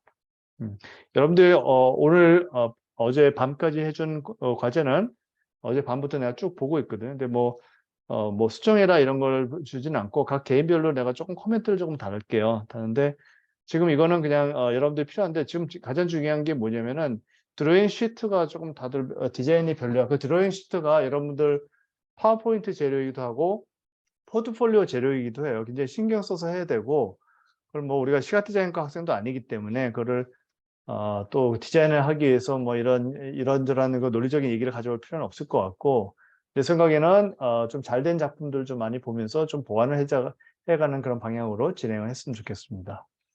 자, 오늘 수업한 거 중에 질문할 게 있나요? 예, 질문 없으면 요거까지 하는 걸로 하고 다음 시간에 더 보는 걸로 하겠습니다. 그리고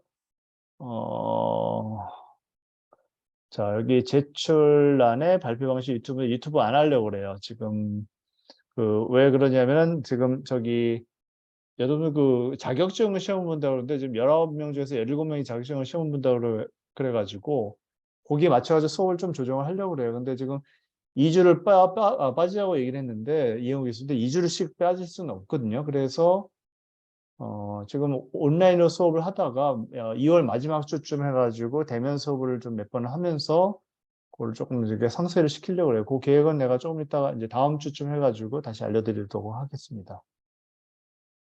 알겠죠? 네, 자, 이렇게 해서 정리하도록 할게요. 수고 많았습니다. 수고하셨습니다. 감사합니다. 네. 감사합니다.